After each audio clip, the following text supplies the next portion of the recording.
doing every week, so people know what's happening. Mhm. So I'm not just sitting here doing nothing. And making some tweets. Jeff, do you know much about Eternals, like the previous stuff? Not really, to be Okay. honest with you. I mean, I have read a little bit about them back in the day, but I would Yeah. not. They were not one of my, It's like a Top- tangential Kirby property, right? It was never Yes. really part of Marvel. exactly. Uh huh. Okay. Oh shit. Okay, hold on. Not Just yet. making sure that also all my other additional programs are switched off, just in case. That's that's a good step to take. All All the good right. stuff. Because and- I've had phones. WhatsApp. Oh yeah, I've had WhatsApp notifications show. I was like, crap. I was like, oh no, God. Awkward. yeah. All right. Broadcasting. We're recording our Eternals. So she does have friends. as early today. In the UK, That's just fancy. small I see. island. It's a Yeah. small island. Okay.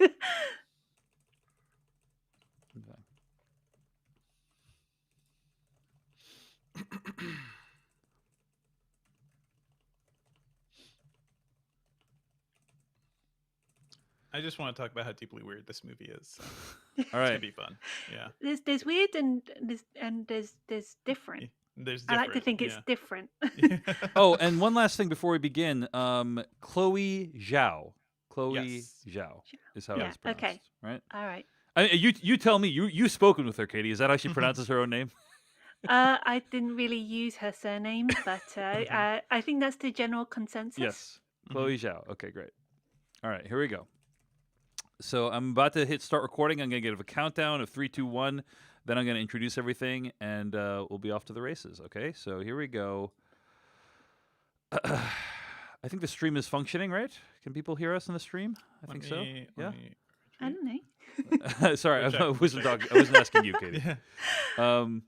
Yeah, I think Yeah, we're good. we're good. I think we're good. Okay, here we We're go. In 3, 2, 1, here we go. That was from the trailer for Eternals, the newest MCU movie. I'm going to read the plot summary from IMDb. Eternals tells the saga of the Eternals, a race of immortal beings who lived on Earth and shaped its history and civilizations. End quote. Joining us for our review of Eternals today, she is a reviews editor for Flick Feast, as well as freelance film critic whose work has appeared at Movie Marker and The New Scientist, amongst others. You can listen to her interview with writer-director Chloe Zhao at the Love of Cinema podcast by Picture House. Katie Smith-Wong, thanks for joining us today on the Filmcast. How are you doing today? Very well, thank you. How are you? I'm doing well. We're so glad that you can join us. We're actually recording the podcast on a Sunday morning, which we usually don't do. We usually record Monday nights. And so this is an opportunity to get someone from the UK to come join us today. And we're really grateful that you made some time for us. No, you're So, welcome. first of all, let me just ask you real quick, before we get to the review, you had a chance to chat with Chloe Zhao about this movie, yes? And how was that chat? It was good. It was part of a junket, but so it was short and sweet. But it was nice to finally have chat with someone who is quite a prominent director, especially as she made history at the Oscars. We talked about the Eternals, how her contributions towards recognizing filmmakers of color, representation. It was a great chat. Glad to hear. You can find that conversation at the Love of Cinema podcast. This conversation about Eternals that's happening in our pop culture right now should be about how a Best Picture winning director is directing a Marvel film. Absolutely. It should be Yeah. about how a woman of color is directing a Marvel film. It is instead about how Eternals is the lowest rated movie ever on Rotten Tomatoes and one of the most critically reviled, critiqued, whatever you want to call it, movies in the MCU ever. So my question for you, Katie Smith-Wong, let's start with this, is do you feel that reputation is deserved, or do you feel like people are giving this movie an unfairly harsh time? I think it's the latter. There's a lot of anticipation about this movie ever since it was announced that Chloe Zhao would be directing it. This was even before the Academy win, but it's like when afterwards and as we near towards the release dates that it's as a new MCU film, which are always going to be under the radar for a lot of people. But then you have a director of color, a female director of color, and as well with Gemma Chan, a lead character of color, all within the MCU.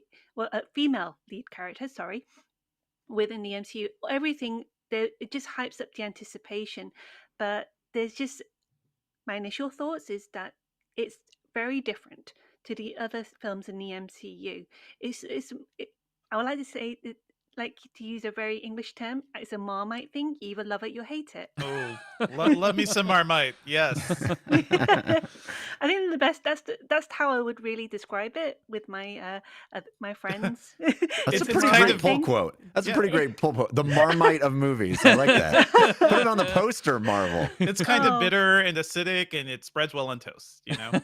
But, Yes. but you know, but people will either appreciate the different approach in terms of direction and narrative and how they go about, using the characters and using the really great cast. But then they'll have those faithful MCU fans who will think that this does not feel right. It's not to the traditional Mhm, MCU mhm. formula, and that's what. And but then that kind of feels like ammunition towards Zhao, which is not fair. Right, because MCU movies are, the directors definitely have influence on MCU films, and they can guide the story. But I feel like MCU movies are largely producer driven. There's like a bigger plan at play. That said, let's go to Devindra. What did you think of Eternals? I'm very curious. Like, did you like this Uh-huh. movie? Did you think it was a solid MCU movie? So I think the Marmite analogy actually works really well because Thank you I very love much. Marmite. I love Marmite. I grew up eating it. My family is from a former British colony in South America, so it's like Marmite. We get the stuff. We get the products of colonialism. I think this movie is it's a huge mess. It is definitely way too long, but there are aspects of it I found really, really compelling, and like ultimately, like I come down on the side of this being a really interesting film and certainly one of the more unique MCU movies. Like there's just a lot going on here, even though like I think this movie has some criminal issues, including some of the most boring action sequences in the Marvel universe, I think, or at least that opening one was just so dull and slow. It almost felt like they were forced to put that in to like start the movie off with some sort of action. Um it has the MCU's first sex scene, if you would call that a sex scene. Like there's just a lot of stuff, and then we get to the point of like, okay, I want to see this movie highlight Kumail Nanjiani. I want to see this movie highlight like the first South Asian, superhero in a prominent film and certainly in a Marvel film.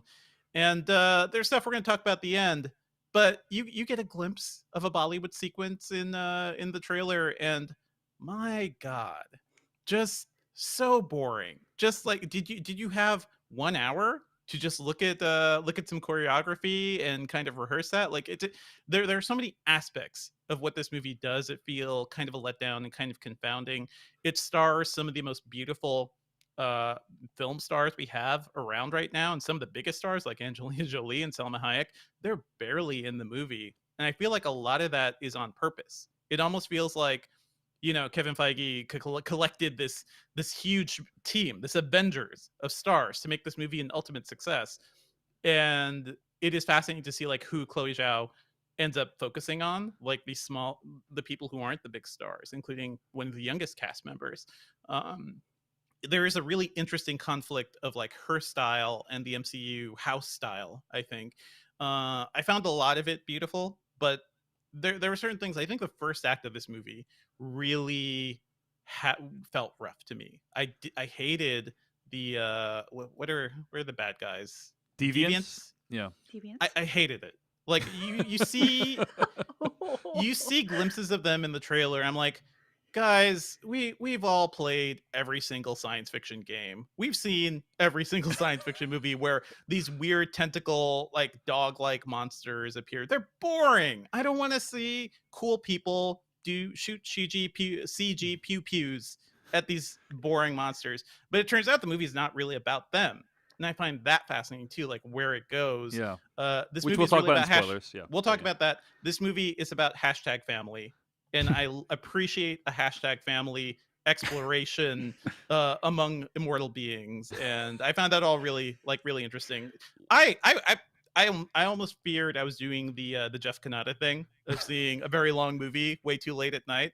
I saw this movie at like 9:30. Yeah, I was like, dude, 10. seeing you watched a 2.5 hour long movie at 9:30 at the end of a work week, That's like not, on a that's Friday not night. good. I'm sorry. Yeah. This is more of a weekender thing. This is a weekender thing, but yeah, it was the end of the work week. It was a Friday night. I was exhausted. I just put the baby down. Like I did a ton of things. Then went to the theater to see this movie, and I took some like green tea with me, like just in case. I thought I'd be running to the bathroom. I thought I'd be really bored like during this because I just realized how long it was. And no, I just sat there. Like I sat there really compelled by the greater mythology and the character dynamics of what this movie explores. Despite all of its flaws, it like really hooked me. I sat there through the end of the credits too, which normally I try to do like a quick bathroom hop, like after the first mid-credit sequence and run back in. No, I didn't even need to do that. Like Yeah. I just felt like I need to sit there and like experience all this. So Wow. I come down pretty positive, but also, yeah, this movie is a mess. I'm not going to deny that. It is Interesting, confounding yeah. at times. I'm glad you liked it, and I would kind of agree with your comments on the first third, which I thought were probably the roughest. Oh, starting with what, in my estimation, was a completely superfluous opening text crawl. This is one of the few Marvel films that has an opening text crawl. Like, added nothing in my opinion. Like there's no reason it needs to be. They then literally go on to explain everything that happens in the text crawl. So I don't know what the point of that was. Anyway, That feels like a producer note. It felt redundant. Yes. And it's not Star Wars. You don't need it. Indeed. All right. I mean, I understand. Maybe they like You did need some it in test Star screenings. Wars because the best stuff happens between the movies in the last, at least in Dead the Speak last trilogy. The Dead Speak, Jeff. I don't know if The you've Dead heard this, Speak. but The Dead but The Dead you know, maybe they did some test screenings and like people still don't know what the Celestials are. You know, we need to like have some explanatory text about what the Celestials and the Eternals and what the relationship is. Give me I one mean, screen of potentially text. confusing. That's all. Yeah, it's Potentially confusing. confusing, Potentially confusing. All that said, Jeff Kanata, let's hear your thoughts on Eternals. Well, Dave, I guess you could say my thoughts on Eternals are best summed up in the form of a limerick. You know, Katie Smith-Wong, this is her first time here on the podcast. She might not be aware of why you're doing this right now. Oh my God, Katie, let me apologize to you It's because okay. I do not want to do this. I do it under duress every single week. Dave Chen requires limericks. He has threatened me physically. The Bodily fate of the harm. universe and all of creation hangs Yeah, on this. Yeah. it is so true. He will rip me apart from the inside out. He said it as such. Wow. Jesus. Unless I give him the one thing that he desires, and that is a limerick every episode. I don't want to do it. The audience doesn't enjoy it. So I apologize to you, but this is required. No, go ahead. Okay, thank you. All right. Are you guys ready for this? Here we I'm go. ready. I'm ready. Uh-huh. From the moment that the ironclad Avenger debuted, they've had incredible luck. Marvel movies don't suck. Until now, Eternals is bad. Oh my Wow. God. Amazing. What? This I have a is- second I limerick. am stunned. I have a second limerick Please- if you'd please like. go. I am. Yeah. Yes. This go. is the first draft. Yeah, This go is the ahead. first. It's not great. It's not great. Tell me more. Go ahead. I'm a Marvel zombie from way back. But even I am forced to say that. It should be no surprise after 25 tries, they were bound to eventually make crap. I need to like literally get up and like walk around and think about this Yeah, for because seriously. I'm just because okay. There have been awful Marvel movies. Like, Katie Smith-Wong, Jeff Kanata has given a positive review to every single Marvel film, including ones that I thought were insultingly terrible.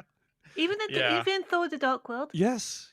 Yeah, I mean, it's I understand those Yeah. movies aren't great, Yes. but he liked them. It's You know, he more- enjoyed it's more them. the- Right. yes. It's more the idea that, with that one, there's been a very common consensus for audiences in the UK that there's stunning inaccuracies on the London Tube network that just grates all of the UK MCU fans. yeah. It's a very common problem, which is why it's always at the bottom of most fans' list. Oh, The- it's at the the bottom of my inaccuracy- list too. Yes. I'm The not, But for reasons inaccuracy. separate. I'm not- Yeah. I'm the not saying logistical that accuracy. all the MCU movies are equally good, or I think there are. I mean, Iron Man 2, The Thor Incredible 2. Hulk. Oh, dude, I don't even Hulk consider is in that there. one of Yeah, those. Hulk is in there. It is Yeah. in the mix, Jeffrey. It is in the mix. Okay. Yes, these are not great movies. Yeah. I But- put the Eternals below all of them. Oh my god. Okay, wait, Ooh, hold on. wow. Wait. So I want to hear your thoughts for sure. That is my number one priority. But Katie Smith-Wong, I just want to make sure. Did you finish your thought about Thor 2? I think you were saying like that there's a reason people in the UK hate that movie. Yeah, there's a scene where Thor travels on the tube to get to Greenwich. That's the wrong line. I see. I'm just Yeah. gonna say. Yeah. This is me with every New York movie. Yeah, I That's get funny. it. I get it. And it's like, and we're just watching. I remember watching it. It's like, how the hell does he get from there to there? It doesn't exist. The connection doesn't exist. And it does not take. I buy it the does not take magical that rainbow long. bridge in the clouds, but a tube going the wrong way is a bridge too far. I agree. Inaccuracy number one, the London Tube. Inaccuracy number two, its depiction of the ether. But anyway, That's how it works. Yeah. But Jeff, yeah, that's yeah. the kind of thing that most people tend to take away. If you're a Londoner and you watch that film, that's what they're going to notice. I love It's like the Camden shot in Eternals. All right. Well, we'll hear about that in a little bit. But Jeff Kanata, Sure, yeah. That's amazing. I must understand All what right, is I your have- opinion on Eternals. David, I have wrestled with this. I have dreaded this moment. Yes. Most notably because I listened to your lovely wife's very eloquent words about this movie, and I was moved, and I felt bad. I felt guilty. I did a lot of self-reflection, and even the way you couched the initial thoughts from Katie, and Katie, you were very eloquent yourself in talking about this movie almost as a political work. And to me, this is very similar to A Wrinkle in Time, which is a movie I rooted for. I was excited about. I went into the theater with giddy anticipation and could not deny the fact that it was terrible. Yeah, I mean, I'll agree with you on that one for sure. But Yeah. yes. You guys have already mentioned the first act of this movie is a disaster. Absolute disaster. A disaster. Yeah. And it's weird because movies, even bad movies, the first act is usually the easiest one to nail, right? The It's the third hook, act, yeah. Yes. the third act is it's hard to stick the landing, right? The third act is always the hardest thing to do right. And usually where the thing goes off the rails is in the end of the second act, beginning of the, third act is like, oh, well, ugh. But the third act of this movie is actually pretty fun, except for the fact that my favorite character disappears for no reason. Pieces Anyway, out. Yep. We will get to that. I'm a huge Kumail Nanjiani fan. I've been friendly with him. I used to live across the street from Meltdown when he ran that comedy club. Nice. wow. Kind of friendly with Kumail. Very friendly with his wife, who's been on my podcast. Rooting for him, love him. Can't believe how jacked he got for this movie. We followed his Oh, fitness God. routine. We followed how Dude, jacked he got for years Jacked! for this movie. Like ridiculously jacked. He did that thing that I always dreamed about, and when I was like, man, if I was a successful actor and I got Yes. into a superhero movie, I would just like You gotta use do it it. as an opportunity to just like get jacked on their dime. Free training. Yeah. This is work, baby. He Yeah. did not need to get that ripped for this movie, but he did it anyway. And kudos to Kumail. Awesome stuff. He is, to me, by far the most fun part of this movie, but also squandered, I think, almost entirely. I mean, we got to talk about it in spoilers, but it is, I think, ultimately, to me, again, I love the fact that this is a multicultural cast, that it kind of says things about the planet Earth and everything, but it is such a disjointed mess. And I never use this term, but I will agree with you, Devindra, boring, overlong, bloated, and weird in spots. Almost nonsensical. The third act is actually kind of fun and cool and brings up really cool concepts, but it takes so long to get there. And by that point, we have spent so much time doing stuff that matters zero to anything. And ultimately, I hate to say this, guys, most of these characters are completely unlikable, I think. They're not great. That's a They- harsh yeah. thing to say. Yeah. It is. It is. It is. By And the way, like I said, I'm Dave, hearing an echo, by the way, so maybe somebody's headphones. Just Oh. want to check that. No. Is it? Yep. Oh, is it me again? Did I get the wrong input? It's Hang on. me. a No, second. no, I no. don't know. It's It's me. not me. I don't know. Are you playing the audio in the YouTube audio? by any No, chance? I'm not playing the stream audio. No, that's a delay. I'm saying I could hear myself through somebody's headphones. Huh. Oh. Okay. That's all. I'm Oh. not. So maybe just check your volumes. I'm That's not all. hearing. I'm not hearing it. Me Okay. neither. Yeah. Alright. Okay. If No, you- I think it may be yours, Katie. That's all. Oh God, I'm so Just sorry. check your playback volume. That's all. Yeah, That's just maybe what usually works in this situation, Katie, is if you lower your playback volume a little bit, that should help Mhm. it. Is that better? Yeah. Yeah, Hello, no- hello. Yeah, that's Yeah, good. no, that's better. Okay, cool. Yeah, sorry. So, Jeff, do you remember where you were? Ranting. I mean, Unlikable character. Oh yeah. Yes, Katie yes. Katie Smith-Wong had just said that's very harsh what you said. Yeah. Yes. it is harsh. And again, Dave, I listened to your wonderful wife talk about how she related to characters for the first time in the MCU, and I think that's beautiful, and I appreciate it, and I applaud it, and I'm happy about that. I don't understand. I mean, other than representation, which I think is a very important thing, like the characters themselves, I think are very thin and very uninteresting.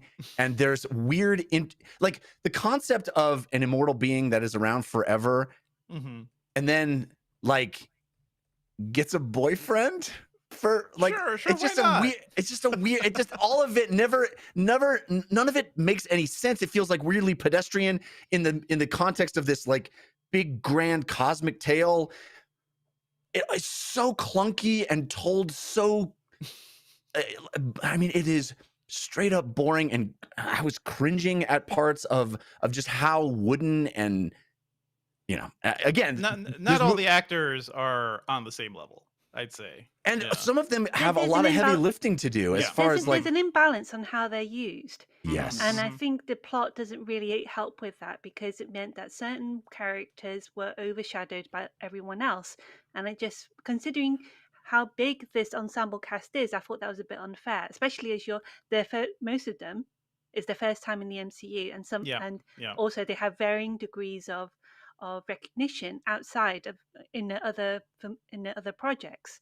So I think if you're going to make an impact in mainstream cinema, especially an MCU film, then you need to have a chance to shine. But this film, in certain aspects, fails on that. Mhm.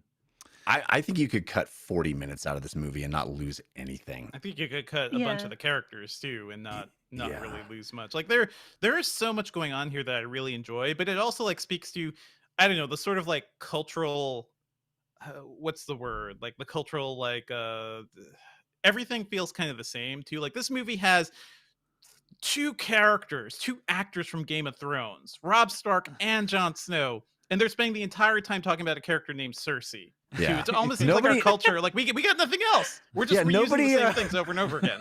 Nobody took a pause and went like, Yeah. that alone is going to kind of pull people out of this. Can we just cast somebody else? Only Yeah. Game for of one Thrones fans. Only Yeah. Game of Thrones fans. You mean you know, many people? Yeah, I The mean entire like, planet. millions, Yeah. probably a I'm not- 98% I overlap actually with who watches. I the have, movie? I'm not Yeah. a big Game of Thrones fan, so it's like the reference just went over my head. So I see. I mean, Alright. it's just one of those obvious things. It's sort of like two of the main characters, and then a very prominent name from Game of Thrones. It's one Yeah. of those things that made me think like sometimes we joke that there are only like 10 actors, 10 UK actors who kind of show up in everything, and this kind of gave me that vibe. Like you couldn't get anybody else, and I realized that Kit Harington's going to be another character, and we'll talk about that because of course nobody can show up and just exist Well, within an MCU he's movie. too big Yeah. a name to just be Yeah. boyfriend number one. Yeah. But Boyfriend number one, yeah. the and none of the places felt like real places. None of the things that they do feel like Well, this actual was things. actually that- shot in real places, though. I Like, know that's- it's no, it- don't you diss Camden? Yeah. Don't diss Camden. Is it Treasured Area in London? Thank you very much. I apologize. Yeah, thank you. and I like Chloe Zhao. I mean, I was rooting for this movie. I was excited about the cast of this movie. I was excited about the concept of this movie. I mean, this movie is 2 hours and 37 minutes so long. It's so long. That is Yeah. insane. Insane. All Yeah, right. sorry. I know, Dave. I feel really bad. You should. Okay, You it's should. okay. Please spend this entire if review you feeling feel bad. Yeah. if you feel strongly about it, best get it off your chest, otherwise good. you're going to implode. Yeah, I will say something that really gave me hope while watching this movie is that when this was like one of the first crowded screenings I've been to, which kind of gave me a bit of anxiety. So I was just trying to be real careful.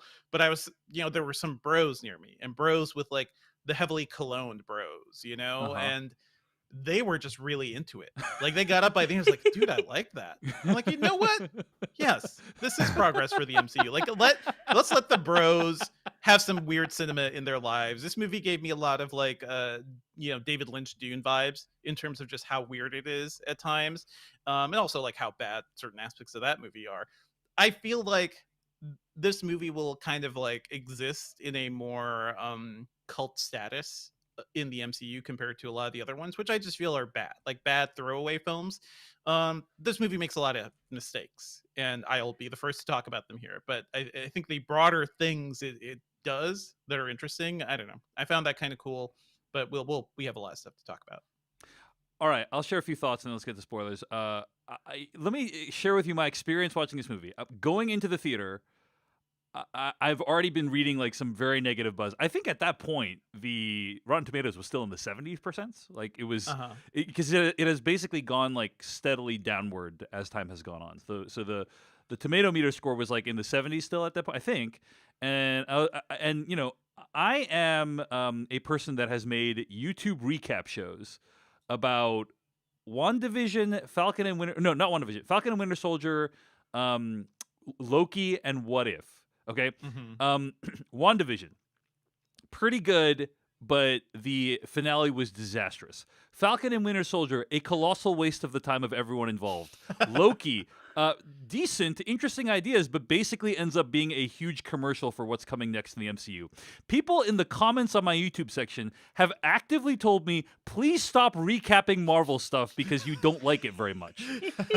So I'm going into this thinking, okay, I'm with like, your knives out. If this is one of the least like best reviewed Marvel things ever, I am probably gonna freaking hate this. And also I can't wait to hear how Jeff is gonna justify loving this on the show.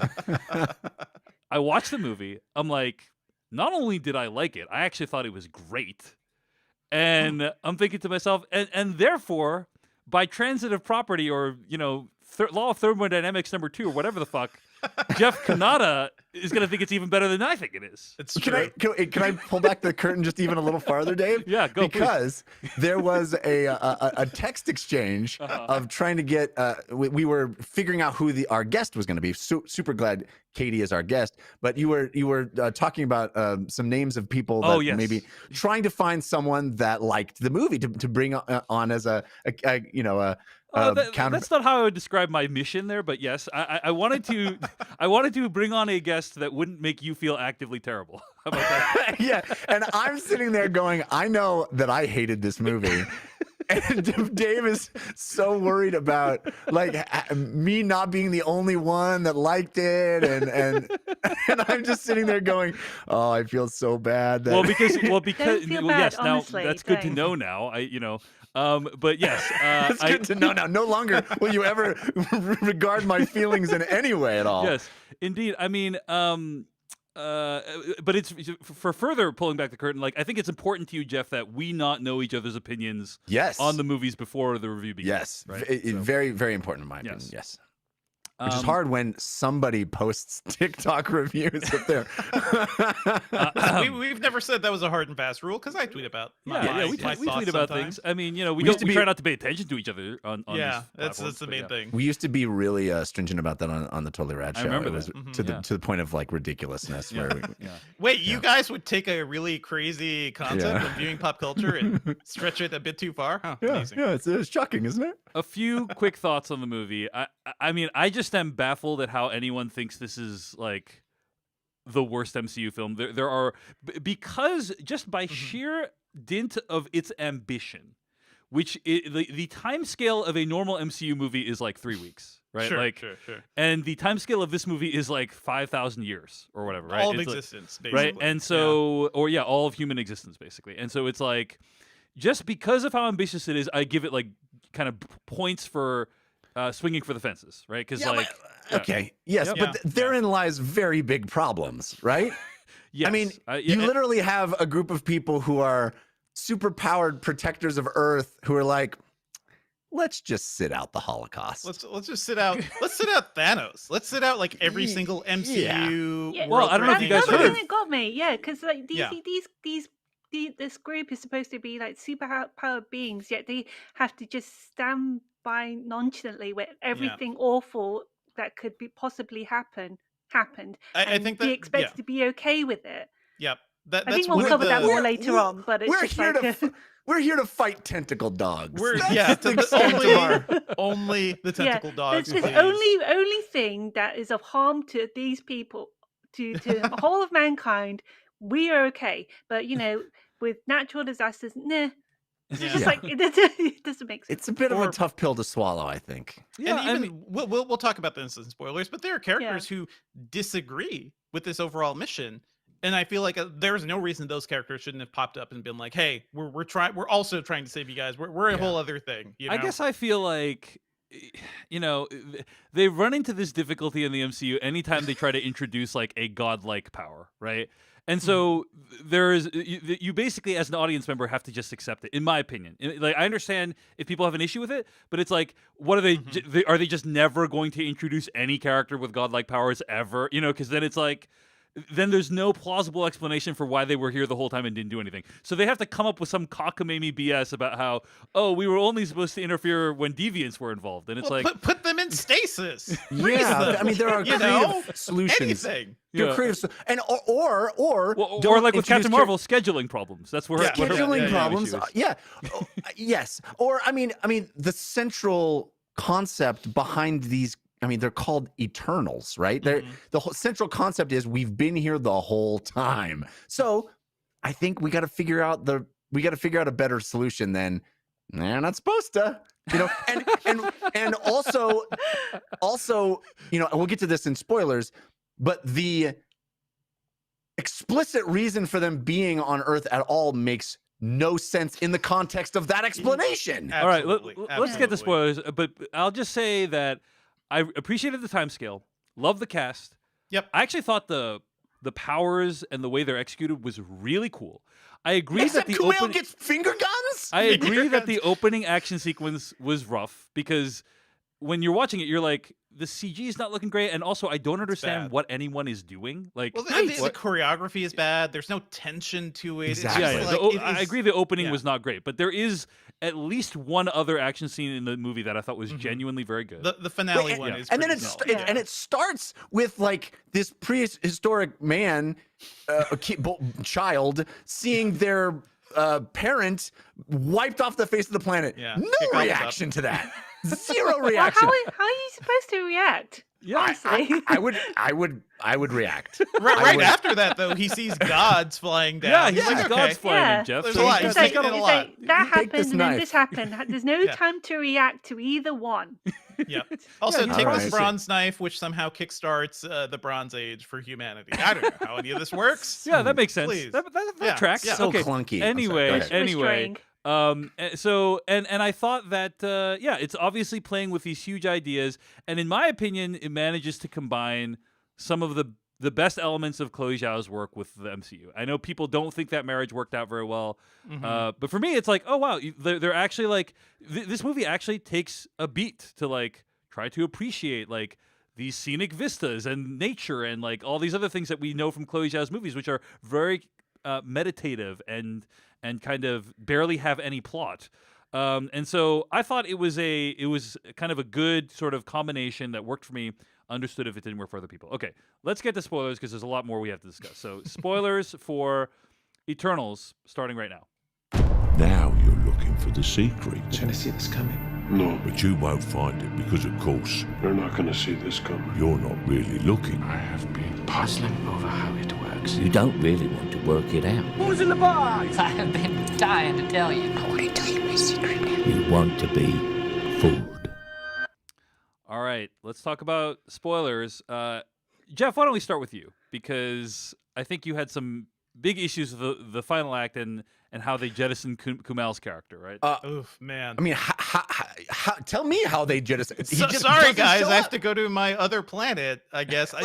It's just Very confounding. I need to know the reason for that. There had to be some sort of scheduling issue where we can't get him on these dates, and so let's just write him out. There has to be some reason because he is by far the most fun part of this movie, and to just like be and it's weird because the entire dude, it drives me nuts. The entire solution to the problem is we all have to Voltron, right? We all have to be there. It's super important that all of us are there to combine our powers to make this brain thing.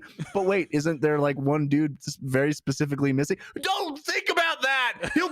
He'll help her move later. It's no big deal. Jeff, you were screaming. Relax. It doesn't make sense. It does not make down. sense. Like, listen, I wanted. Kumail never got a chance to show off his guns. He never got a chance to be shirtless in this movie. Everybody's wearing kurtas, so it's like it doesn't matter what you look like underneath, really. Like it could be anything. Yeah, it feels like a shame that it's like when remember it's like when Mark Hamill said that he was working out before Last Jedi and he was wearing his cloak the whole time. It's like in that respect, so you can't expect this guy to just do all this work to look like that and have it not show off properly. I think this movie does a lot of that too. Like this movie brings Angelina Jolie into the MCU. Angelina Jolie playing a character who is the literal like source of mythology for Athena. She is a god warrior. Barely pays attention to her. Well, and also she's a character that will constantly maybe betray us at any moment. Maybe betray us. Like it just step aside and just take a deep breath. Otherwise, take a deep gonna breath. go She's somebody who crazy, has to be she has to be taken care of by her boyfriend, I guess, and played by an actor I love, Ma Dong-suk from Train to Busan, right? Train to Yeah, Busan. Train like to Busan. the Great guy with film. the good arms, you know, like we love him in that. This movie has so many people I love, but it kind of short trips and everybody. Salma Hayek is sort of like the leader of this group, but we don't really get enough time with her either, and her death just kind of rang hollow to me. There's a lot of confounding things going on. All right. Salma Hayek had Mhm. to step aside so that Mhm. Gemma Chan could step up as the Did protagonist. she? Yeah, See, she didn't step in a aside way. willingly, you know. But yeah, I mean, I think It like was not willingly. And also for any kind of, I mean, we get a big twist betrayal, right? We get the big, yes. but in order for that to land, to feel like an emotional surprise and feel like something big and important and a gasp internally, I have to give a shit about the person who betrays us, right? I have to think that they're not a total douchebag throughout the whole movie. Right? The broader, I feel like this movie could have set up the broader allegory of what's happening here. This is an exploration of religious fundamentalism. These people are prescribed to live their lives as their God tells them, right? And they can't do otherwise. And then some people start to lose faith, you know, and they start to splinter off from the group. But Icarus was the true believer the whole time. And like he takes that all the way to the point where he kills his his leader who genuinely just wants to take care of everybody. So there's a lot of that going on here. But that also makes me wonder, like, okay, that's your kernel to start really exploring these characters, right? Like, what is Druig doing? Druig, Barry Keoghan's character, total mess is that just in the character. jungle somewhere, mind controlling villagers. If he is the one who's like, hey guys, this sucks, and I think I don't agree with our mission. At least he should be the one that they were trying to do something to help humanity throughout history. And there's the scene with Brian Tyree Henry, you know, at Hiroshima, which everybody's making fun of. And specifically, I don't think the movie's not saying he gave them the atom bomb, but he gave them, you know, the early tools that kind of led humanity to create technological progress that led to the atom bomb. But even that scene alone just feels like we could have done that some other way. We didn't need a not like this scene in the middle of Hiroshima. Like, the thing that they gave him to bring them into the Bronze Age is a weapon, right? So maybe like don't be shocked that humanity is just building weapons for the rest of creation. Well, again, that is part of the exploration here. So like their god is telling them, let them fight. let them Right. kill each other, because it is better for us in the long run. And that broader idea of like, oh, these the celestials or whoever is being birthed in the middle of Earth requires that, like But requires does that make any conflict sense between given people. But the it doesn't. fiction It doesn't that make sense It they doesn't want make more sense. people, right? apparently- Sorry, go ahead, Katie. Yeah. No, but it didn't. It doesn't make sense because they said that okay, we're gonna let these people kill each other, but we need a Mhm. certain amount of people for the the emergence to happen. I was like, oh, wait, Right. what the hell? Exactly. Well, you know what? Listen, you know what, guys. You know what this movie sets you is- back is 6 million people in the Holocaust being wiped off the face of the planet. That listen, probably would- listen. Totally agree. But this movie is inherently deeply cynical about the fate of humanity's progress. You know what pushes us forward as a society and as a technology? Fighting, killing each other. Yeah. A war that creates new technology, so we find new ways to kill each other. A space race that leads to, the microwave and the computer and the smartphone. Like this is what the movie is saying. Yeah. Pretty explicitly, and I agree with you that it. So yes, I think Jeff, it is cynical, and it's basically saying like those are like short-term losses we'll take to like for the better furtherance of humanity in the future, which is like kind of upsetting if you think about it. So it's that's like, upsetting, yeah. and it doesn't. The Celestials. I mean, the I can't even remember the name of it. The Celestial. What's it called? the big baby. The big Yeah. baby. I don't know. Yeah, the one inside Earth. Yeah. All it wants, Tiamat. the reason Tiamat, it is that's so Mhm. so uncaring and allows people to die, or allows will destroy all of the people on the planet to be born. It just needs them. It needs people to Mhm. fuel itself to be born. So if that is its raison d'etre, right? If that is its central defining characteristic, you would think that if it had a group of robots that were on the planet to defend the planet, it would try to preserve every single life to get there as fast as possible.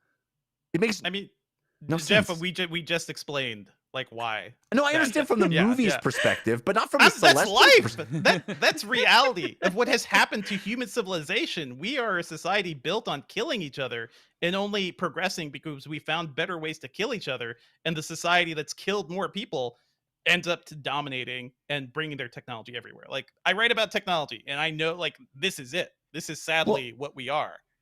I get that, and I get that that's what the movie is saying, but it doesn't make any sense from the Celestials' perspective. That's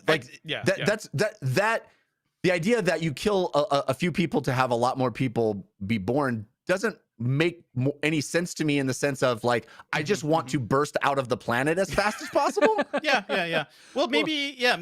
I'm sure they have the math all worked out, Jeff. Okay? They've seen this happen many times. They've plotted on the the exponential planet. But it doesn't curves. make sense. Yeah. The whole Yeah. point of them was the whole point of the Eternals being on Earth is to protect mankind. How are they supposed to protect mankind? By allowing mankind to kill each other so that more of mankind can survive so that they could die. That doesn't make sense at all.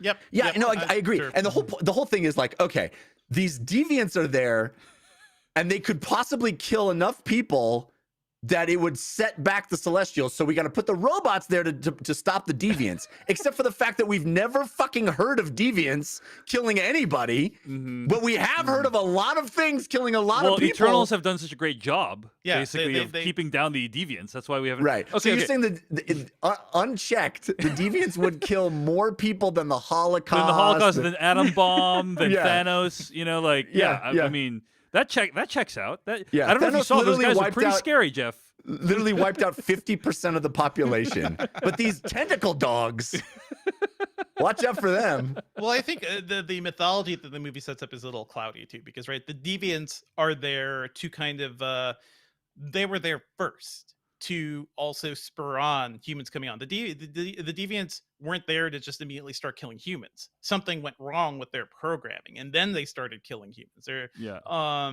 like But that's the I thing. think Jeff is just saying that deviants look really puny as a threat to humanity compared They to suck. literally any of the things that we have faced in the course of the last 100 years, like Yeah. climate Exactly, change. yeah. You know, like Yeah. Right. Yeah, the Eternals should be fucking fighting climate change, dude.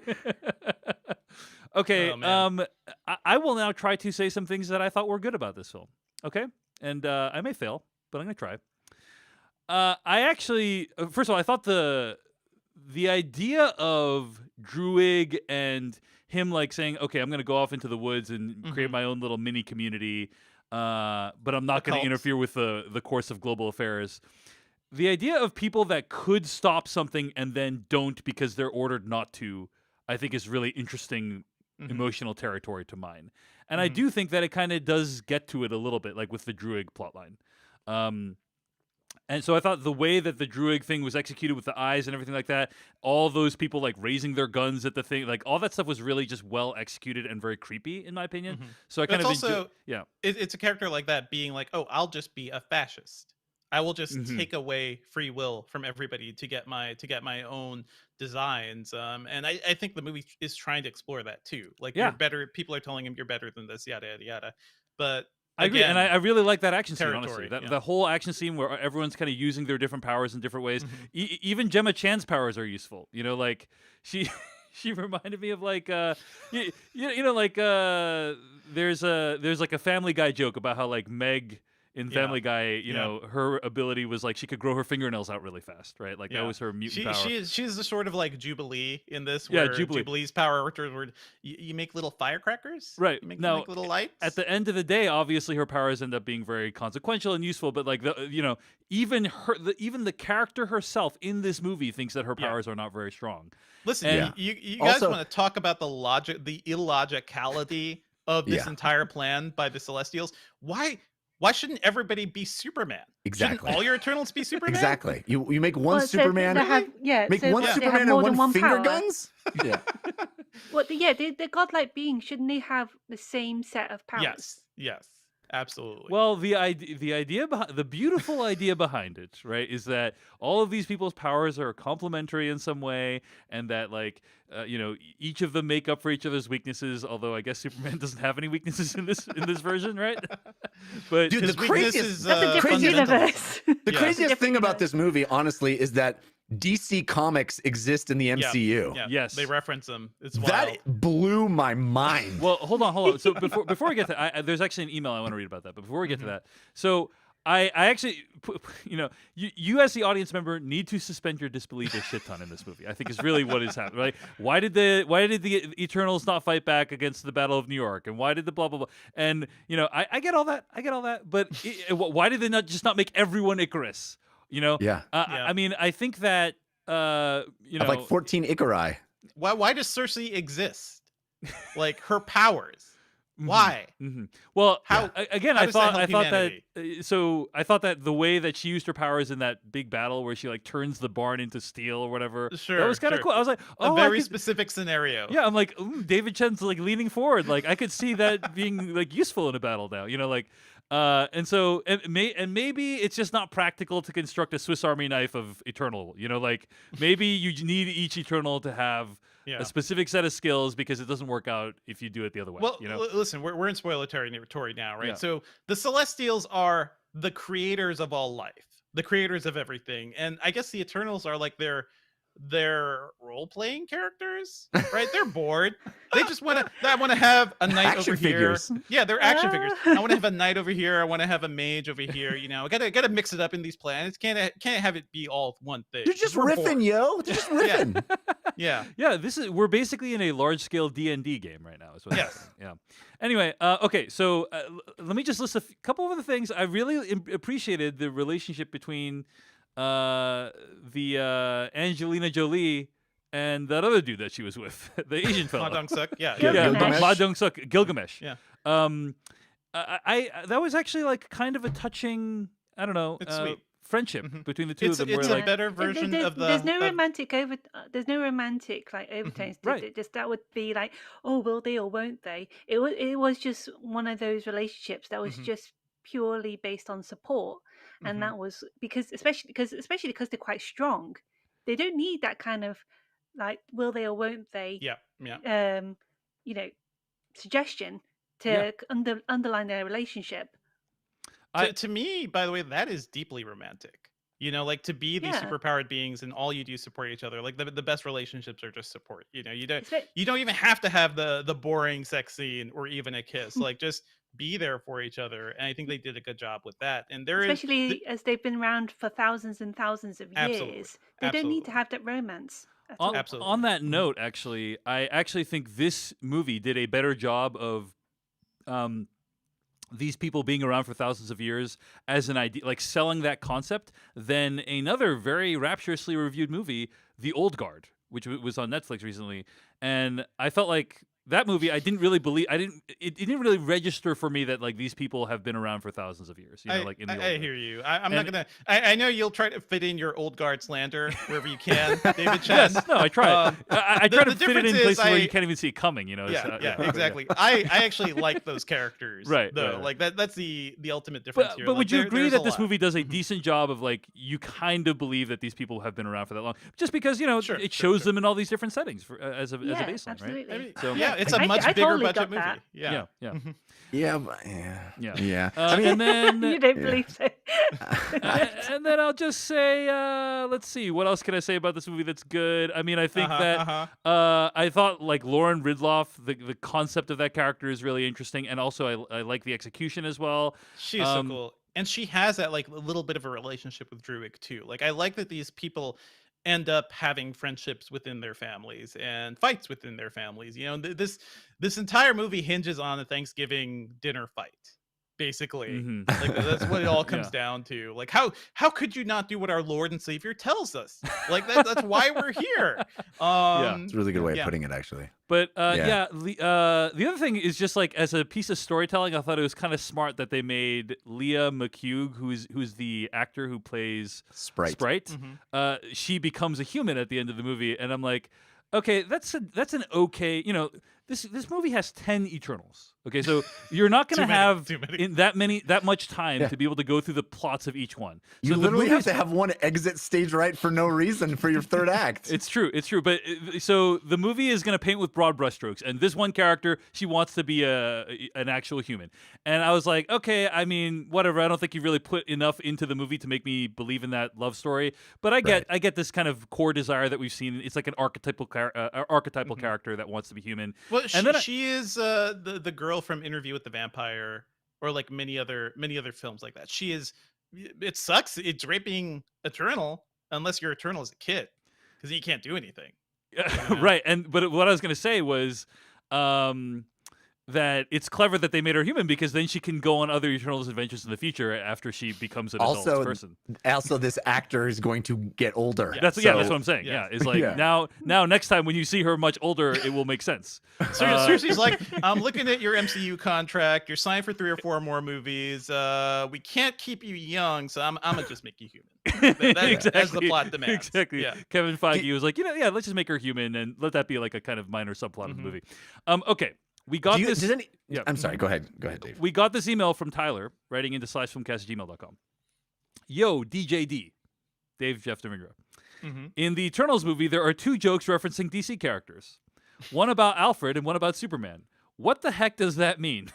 Is DC now fiction within the MCU, but Marvel itself isn't fiction? Marvel's Are they real. leaving the door Maybe open not. to cross over with DC someday? I found it striking they made this kind of joke twice in the movie. It felt intentional. It is think- super weird. Uh-huh. Super. I think that's open weird. to interpretation, isn't it? Which one? Which one? I Kevin? can't remember. Sorry. Someone refresh my memory. There's an Alfred joke, and then there is the kid literally calls Icarus Superman. Yeah. Yeah. So, Right. yeah. I think what we are supposed to believe is that Marvel superheroes are real Yes. and Mhm. exist in that world, Mhm. and DC superheroes are a fictional construct that those people in that world can read about. Yeah. Mhm. or Mhm. watch Right. movies of. Yeah. It's. I mean, Okay. yeah. Like we don't know that, and maybe one day when Disney acquires Warner Brothers, they will be brought together. We will find out. Actually, they were in the same universe the whole time. Yeah, But- it's just planting a seed for years later after the acquisition of Warner Brothers. Yeah. Exactly. Brilliant, So- brilliant Marvel. I know.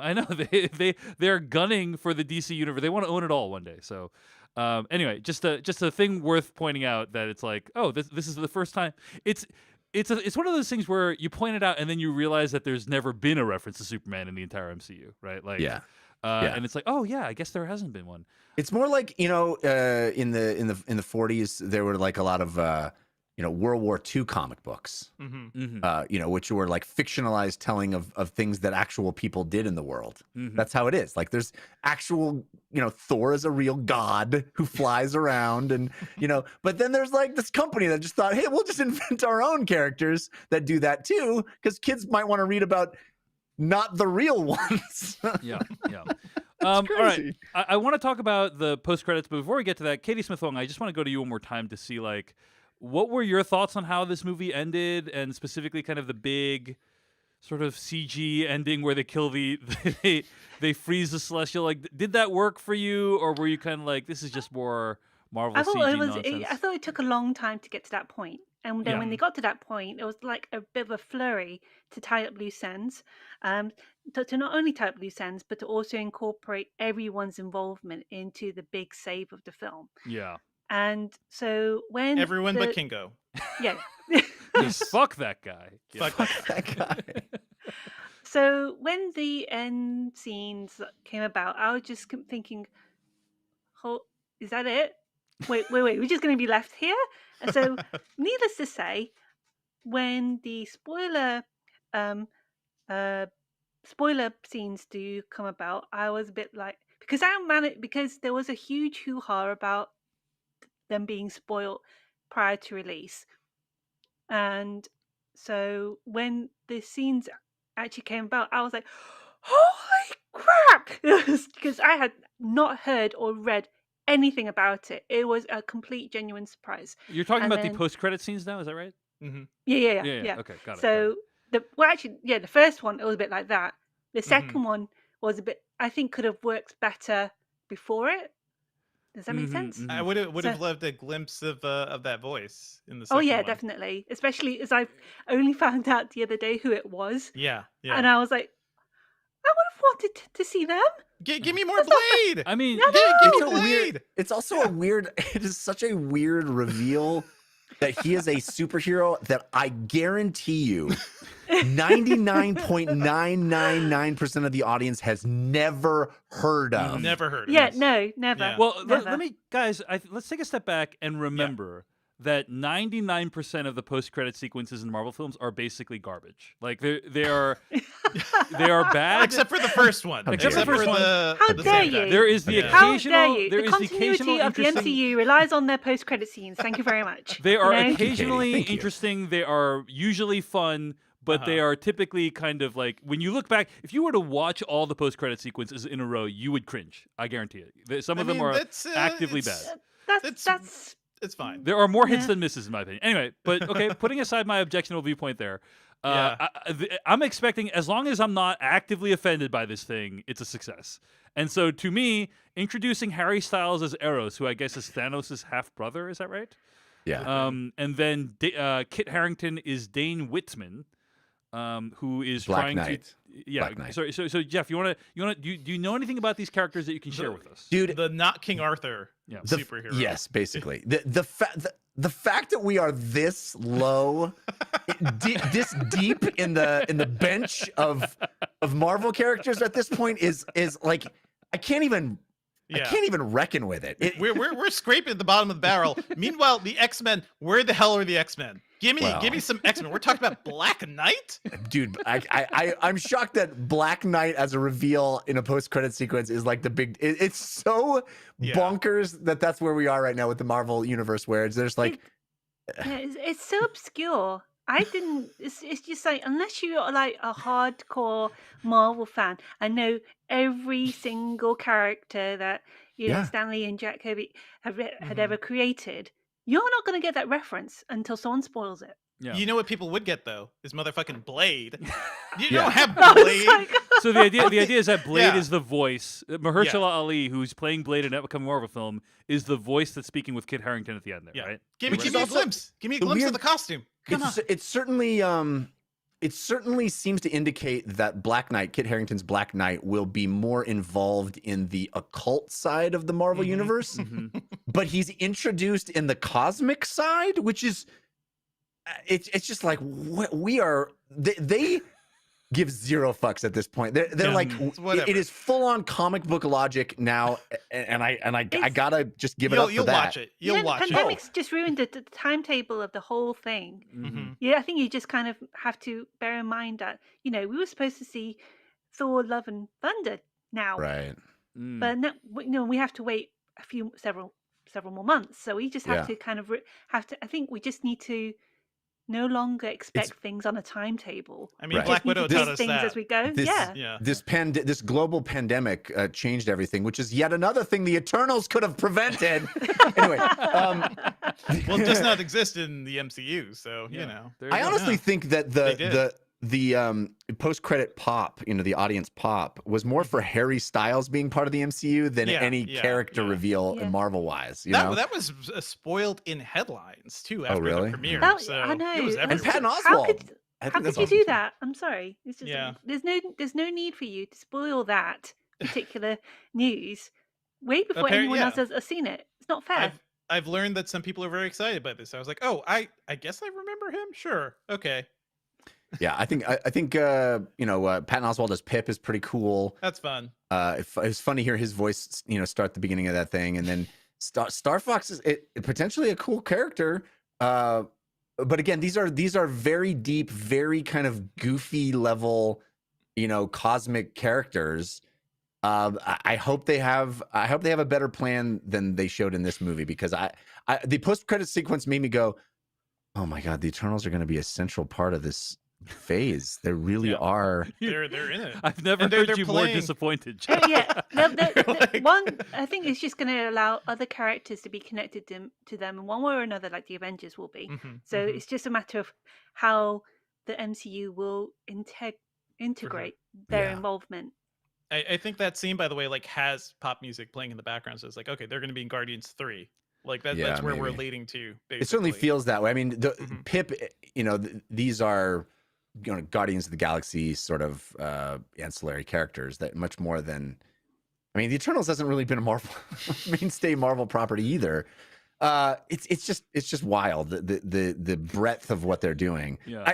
I do have a number of other issues with this movie that I'd like to just quickly mention. Why don't you hit us? Yeah. I have one more question to close with, but why don't you hit us? Okay, hit us with some so- of your issues. Yeah.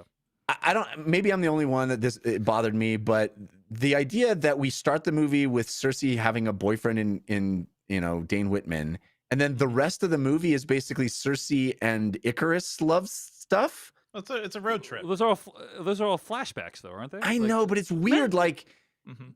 Yeah. I'm don't supposed to think so. invest. I'm supposed to care about their what. There's no reason to introduce Kit Harington at the beginning like that. He literally comes into play zero. It's just setting up the post credit scene. It's like it's so weird. It's like you're beginning to see how the Marvel algorithm works, Jeff. Like, No, it's I'm shocked. I'm defending this against you, Jeff. But I mean, I feel like you need her to have some kind of grounding. Without Kit Harington, she has no Yes, other yes. connection to the human world, basically. So like Yes. That's a the function problem. of that character is to like kind of connect her with the actual world that we live in and recognize. Yeah, and I just don't I think can there's understand if it any- I didn't work agree, for though. you, but I agree. Yeah. Cersei was there to just make sure that enable the compassionate side of the Eternals, may shape her into the surprising leader of the group. Because it's like if she wasn't as strongly connected to mankind and Earth, would they have followed her? Right. Yeah. So I whether or not actually it worked for you is a different question, right? But yeah. Right. go, yeah. And I actually think, as you guys are kind of commenting, there is a movie underneath this movie somewhere. It's like hidden inside this movie is a good movie. Mhm. It's just so bogged down by all of the interesting stuff is obfuscated by boring stuff. And yeah. it's so clunky. Yeah. You Anyway. know what's fascinating is that a lot of that boring stuff feels like the MCU template that this movie kind of has to work through. So it is. I'm sitting back here and just being very fascinated by you, like seeing this artifice, Jeff, and But like that's- really I hating think it. you're But yeah, I think you're misinterpreting what I'm saying. And No, I appreciate your joyful glee at me finally not liking an MCU movie, but no, it's not that. It is you. It is the blinders have been pulled from your eye, and you're That's not- seeing how the MCU No. movies like are connected and work. And All right, they're- no, but I there's know a- how they're yeah, connected and work. I'm saying that there's a way to do that that doesn't feel so clunky. It doesn't feel Yeah. and most of the movies thus far have done it. Okay, another thing that bothers me is Kingo has Poor Kingo. convinced the world that he is like 4 generations of himself so as not to come out as an Eternal, and yet he's making a documentary about the Eternals. Well, he wants them to have their reveal. Yeah, because this is his coming out party. The Avengers are out. People know superheroes exist, so they're like, okay, Right. we There should you have go. our own. We need our social. Okay, that media one was up. easy, Jeff. We gotta That was get our- easy. Next. Yeah, we got to get our clout going. Come on. I just none of it feels like it's in the same movie. It's like all these different Yes. I agree. threads that are all sort of in different movies competing for this movie, and none of them win. It is Yeah. I feel like the story of the making of this movie would be endlessly fascinating because you could feel the push and pull between what Chloe Zhao is trying to do and what Marvel wants her to do, but also I feel like Chloe Zhao got more leeway here than a lot of other of these directors. Like, I don't know who else can be like, listen, I just won an Oscar. Don't fuck with this movie. Like, if I'm gonna pan away from Angelina Jolie, I will. And she did. And she focused on Sprite. Somebody gave her the thumbs up on 2 hours and 37 minutes. Yeah. So Jeff, do you have anything else on your list? Otherwise, I have a closing question. No, go ahead. Go ahead. Well, here's the thing: we have not really spoken that much about the fact that I think this is like kind of a backdoor first Asian female superhero in the MCU. That's great. Like she basically ends up being the protagonist of the movie. And so my question is, you have to kill off the other Asian though in order to get there. Sorry, Dave. And hide the other one. Like the other one cannot be in the finale either. True. So yeah. But I guess like fundamentally for me, Eternals is a movie about Gemma Chan's character's emotional journey, Cersei, right? Like what her realizing, like, hey, I can be the main lead of this movie. Basically, is kind of like what this movie is about. And so, my question for you, let's start with Katie Smith-Wong, is did the core of that emotional journey work for you? And I think it did. Yeah. It did work. I did. Yeah, because at the very beginning, she was the one that made a rapport with mankind at the very beginning of the film. She was the one who presented that kid with the bronze dagger, and you see she's the one who's really connecting with mankind on a level that she doesn't have to act like a god or control others. She's on everyone else's level. She's on the same level as mankind. So when Ajak kind of transfers the powers to her, like, she was the only one who was in direct contact with Arishem. Is it Arishem? Mm-hmm. Oh yeah. Yep. So we're seeing it through her eyes, her dilemma of being a leader, whilst struggling with this connection with us. Yes, she's bound by this mission that she's helped to uphold for thousands of years, but this is her home. So I could totally get the connection with her. Plus, I love Gemma Chan. Yeah. So she's fantastic. She's a star. She's so great. Yeah. She's so great. I was going to ask. So Devindra, did it, like, to me, again, movies have ups and downs and problems or whatever, but like I think if the core emotional journey of the main character works for you, then it is overall a success. Like, Devindra, what did you feel about the Gemma Chan character? I don't know if it's like, I think I like Gemma Chan more than I like Cersei. Yeah. The character, like, I feel like the movie just doesn't serve her very well. Like, it doesn't. There's a lot of her responding to things. Her having. I guess she's more closely attached to humans because she has the worst power of her entire immortal family. She even makes a joke. She's like, I can turn something into metal, or I can turn something else into metal. Is it the worst power if she doesn't know the extent of her powers? Maybe she doesn't know the extent. But Did you guys? Sorry to interrupt you again, Devindra. Just real quick, did you guys get the fact that she turned a living thing into something in that moment? Because it took me a real moment to understand they why. should say it. Yeah, I got it. She did say it.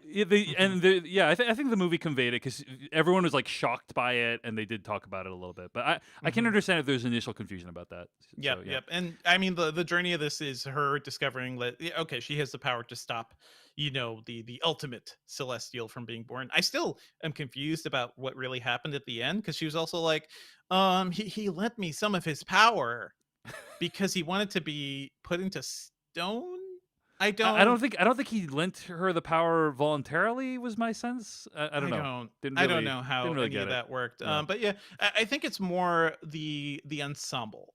I really liked. Like I like the family of these immortal heroes who've been around for thousands of years, and the movie shows us a lot of this too. Like we get like Babylon, we get to see things in the past that I think are really cool, even if they could have done more with them. I love the idea of eternal heroes, or warriors starting to think about their purpose. It's kind of Blade Runner in that respect, because they're essentially they're artificial life. They're not like living beings. Yeah. And who are now questioning their existence, and if they live too long they get the weary. Mad weary. We couldn't come up with It's a a better cool word idea. for that. Cool idea. It's I a cool think. idea. Couldn't come up with a better word for that. I don't know. But that's it. It's sort of like they're Blade Runner characters, and they're trying to figure out how to exist and who to serve and whose orders to follow. And I found that conflict to be really interesting, because it is so different from what we typically deal with within the MCU. Like a movie like Doctor Strange, which I know a lot of people liked, and that one just never really hit for me, because that movie felt like you're just doing Iron Man again.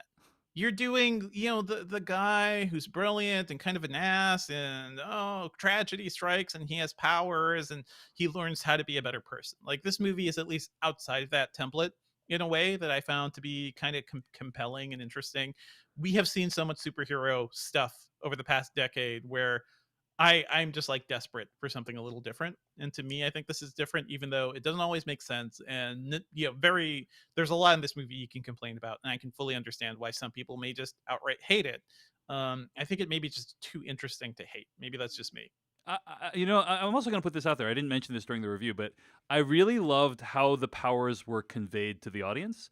They don't sit down and explain to you like everyone's powers. And okay, this guy, he can control everyone's brains, and this person can make people see things. Like they don't do any, like they just they show it, and then you kind of get it as the movie goes on. And I really love that about the movie. Like very few movies trust the audience that much, in my opinion. Okay. They assume we know how superhero stuff works. Yes, exactly. At the base level. I also want to throw a shout out to Brian Tyree Henry, who I think is carrying a lot in this movie.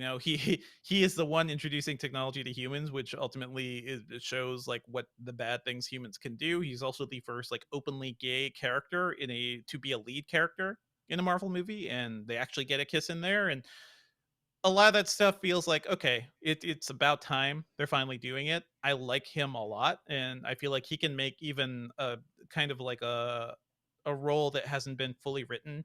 He can breathe life into it, and I just kind of wish everybody on the cast had done that in a way. Like, I saw Sprite's actor just didn't work for me at all, and she is so much the focus of this movie. I thought she was awesome personally, but I can understand if it didn't work for you. I'm going to describe to you all a meme that I saw online. Okay, this is riveting content because it's me describing a meme. But basically, have you all seen The Simpsons season 4 episode 5, which is the Treehouse of Horror episode where Homer goes to the place where he gets the cursed monkey paw? Yeah, sure. And gets a free Frogurt. The House of Evil, right? And there's this exchange back and forth, and it's like, perhaps this will please the gentleman. Take this object, but beware, it carries a terrible curse. And Homer says, "Oh, that's bad, but it comes with a free yogurt. That's good. That's good. The Frogurt is also cursed. That's bad, but you get your choice of toppings. That's good. The toppings contain potassium benzoate." That's the exchange. Yeah. So there's the exchange. It's basically the meme is that exchange, and he's like, the new Marvel movie has a gay character. That's good. He's responsible for Hiroshima. That's bad. Wow. That's only just a 2-step one. There's fewer steps. Yeah, it's fewer steps. Anyway, so Jeff, any I had asked the question about everyone. Like, did the Gemma Chan Cersei like journey work for you, or was it kind of overshadowed by all the other stuff the movie's trying to do? Yeah, I think it's just buried. I wish the movie had been more about Gemma Chan's character. I think she's a fantastic actress. It's a really interesting character. Yeah, make it more about her stepping up to the leadership thing. I think this movie is just sort of, it just collapses under the weight of so many characters, such a long running time, trying to do so much. I mean, it is a very ambitious movie, and I appreciate the fact that at least Devindra in particular, likes taking big swings. Yes. I love that about you, Devindra. I love that you love movies that cool. even if they fail spectacularly, right? And I think I also can appreciate the fact that this movie tries to do some things that MCU movies have never done. Yeah. It just trips coming out of the starting gate for me. It really like if it was, if I was digging this movie through the first act and then it sort of collapsed into the second and third, I think I would feel a little bit better about it. But I mean, 5 minutes in, I was getting the feeling, and it just compounds and compounds. And then the third act is kind of fun. Like, oh man, we're dealing with this cool celestial thing, and I understand, the dynamics of the characters a bit better, and we're actually sort of focused on a goal instead of being spread all over the place and just not having any kind of sense of what this movie even is. So I think I just was out very, very early, and I mean, the all of the scenes of like getting the group back together, the sort of Ocean's 11, like assembling the team, I just found so awful. The scene of going to Gilgamesh's house and like having a meal is brutal. I mean, it is very bad, I think. Wow. All right. I really like that scene. Yeah, but I like that as it feels forced. It does feel interesting how forced. polarizing. It was like the conventional family dinner with a whole load of godlike beings enjoying a meal. Yeah. It just felt it did feel forced in some way, but it just kind of, I think they could have done more with it, considering that they were this group that has known and supported each other for thousands of years. I think more could have been done to explore those relationships rather than just set them up as just a normal group of superheroes. Yeah. I do think the movie tries to do too much. There's a lot. You got to introduce these 10 characters, introduce the idea of the Celestials, introduce deviants, then have the twist where you're going to the big plot. Like there's just too much to do in this movie. It was 2.5 hours long. I appreciate it by the end, by the way, that the deviants, fuck them. They're gone. Like you got the one that's kind of like become sentient. It's like, I blame you for all of this. And at least Angelina Jolie gets a good fight scene in there. I love her as an action star, and I love she got that chance to shine.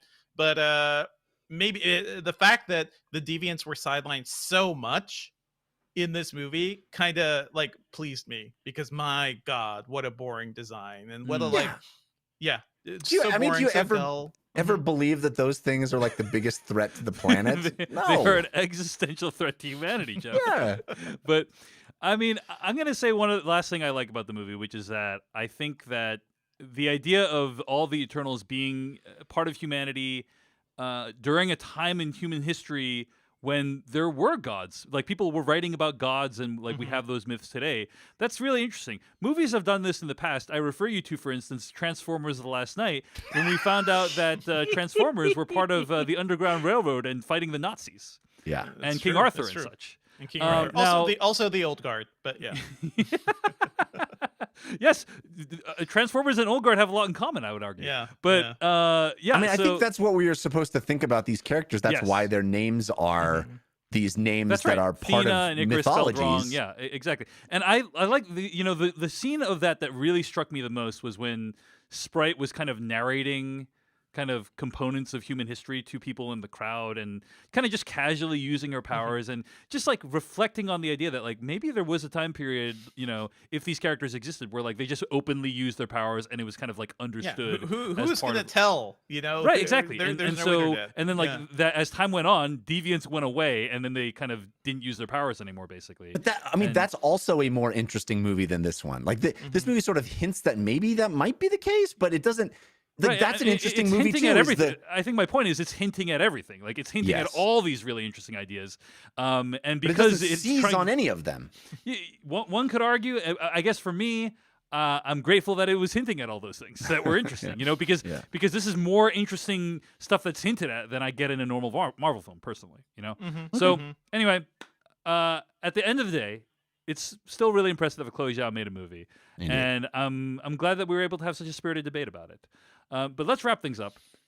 You can find more episodes of this podcast at thefilmcast.com. Email us at /filmcast@gmail.com. Our theme song comes from adamwarrock.bandcamp.com. I think, if everything goes correctly, this will be the last week on the pod. This episode will be the last week you hear that theme song. Because I think next week we're going to have the new theme song. So, so excited. Get psyched. Wow. Get psyched. You can the spoiler bumper comes from filmmaker and YouTuber Kyle Corwith. Our weekly plugs music comes from Noah Ross, as well as Dave's B Movie Corner music. Check out Noah Ross's work. And this episode was edited by Beatty Zhang. Stay tuned to hear what we'll be discussing next week. In the meantime, Katie Smith-Wong, thanks so much for joining us today. Where can people find more of your work on the internet? You can find me on Twitter. My handle is Katie Smith-Wong. That's Katie with an IE. And you can find links to my latest reviews, podcast work, portfolio, as well as the link to the aforementioned podcast, A Love of Cinema by Picture House, where I spoke to Chloe Zhao. Yeah, we'll link to that interview in the show notes. Katie, it's thank you. been such a pleasure. Thank you so much for joining us. Thank We you hope for had a having good me. time. Yeah. All right, next week, we gotten this request a few times, and it's a movie we're really interested to discuss. We're going to be reviewing The French Dispatch, the new Wes Anderson movie. It's out in limited release right now, and we're going to be reviewing it and bring it to you folks. That's going to be our main review next week. Thank you so much. Until next week, we'll see you on the Filmcast. Hashtag justice for Kingo. All right. Too late. Yeah, too late. Katie, thanks so much. We'll you are now done. And, Okay, thanks, guys. Thanks, Thank Katie. you so much. appreciate That you was joining fun. us. Yeah, No, thank you. I hope next week's fun. I do love The French Dispatch. so- nice. Oh boy, yeah, I'm Excellent. looking forward to seeing it. Oh, have you not seen it yet? Oh, it's so I haven't great. seen it yet. Yeah. Yeah. No, because in London there's an exhibit about the Oh. with Oh, the French yeah. Dispatch, and it's got all the little models and the set pieces and costumes. sounds It's so much lovely. fun. That's It's cool. so much fun. Yeah. That's cool. Anyway, All right. I'll leave you guys to it because it's dinner time here. All All right. Enjoy. Thank you so Thank you so much. much. All right, thanks. Have a great day, guys. Thanks. Bye. We're still Bye. broadcasting live, folks. By the way. Do you guys need a bio break, or are we good to keep going? I'm good. I'm gonna go. bathroom. All right, Yeah. bye, guys. See You ya. can hang up. Bye. Yep, you're good. Okay, bye. All right, I'll run to the bathroom. Be right back. Get some. Okay. Let's do new recording. We'll take 1 minute break. Okay.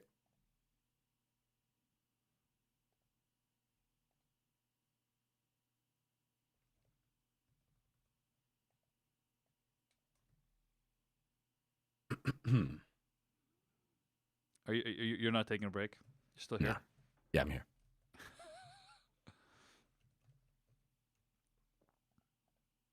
Dude, it broke my heart when I listened to your thing with your wife. Oh my god. I was like, No, "Wha- well, how now do I I'm even-" bummed. Katie was an excellent guest. Yes. But it would have been a really. There would have been fireworks if we had invited Walter Chaw on, which is what Yeah. was potentially in the mix. So, But his issue would have been like, yeah, this movie's bad, and all of them have been. And then I would have been like, I don't. now I understand why you're so circumspect in your texts. Yeah. There you go. See.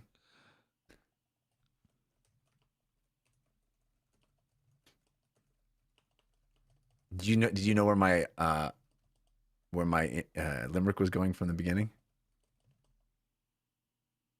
No, I need to like go and sit and think by a reflecting pool about your review of that movie. Because it's honestly disruptive to how I understand the world. Can I tell you I should have said this on the show.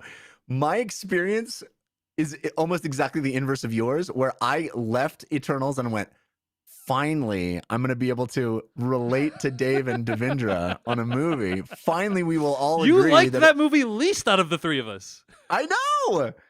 I was like, finally, I'm going to be able to not have to defend a Marvel movie to these guys. And Dave's going to be able to like, thank you, Jeff. And then I get home and I watch your little, whatever it was. Yeah. I don't remember what platform you used, but I watched your thing. I was like, no, he loved it. It was so funny. Yeah. Life is a beautiful tapestry, isn't it? It Okay. is. It is a comedy. That's for sure.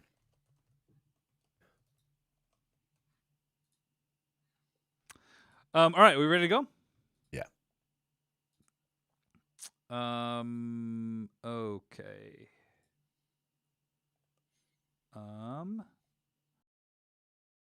Okay, starting a new backup recording. Let's try to do 40 minutes, okay? Yeah. Here we go. Oh, and do we have our opening statements? Mine is very bad. Sure.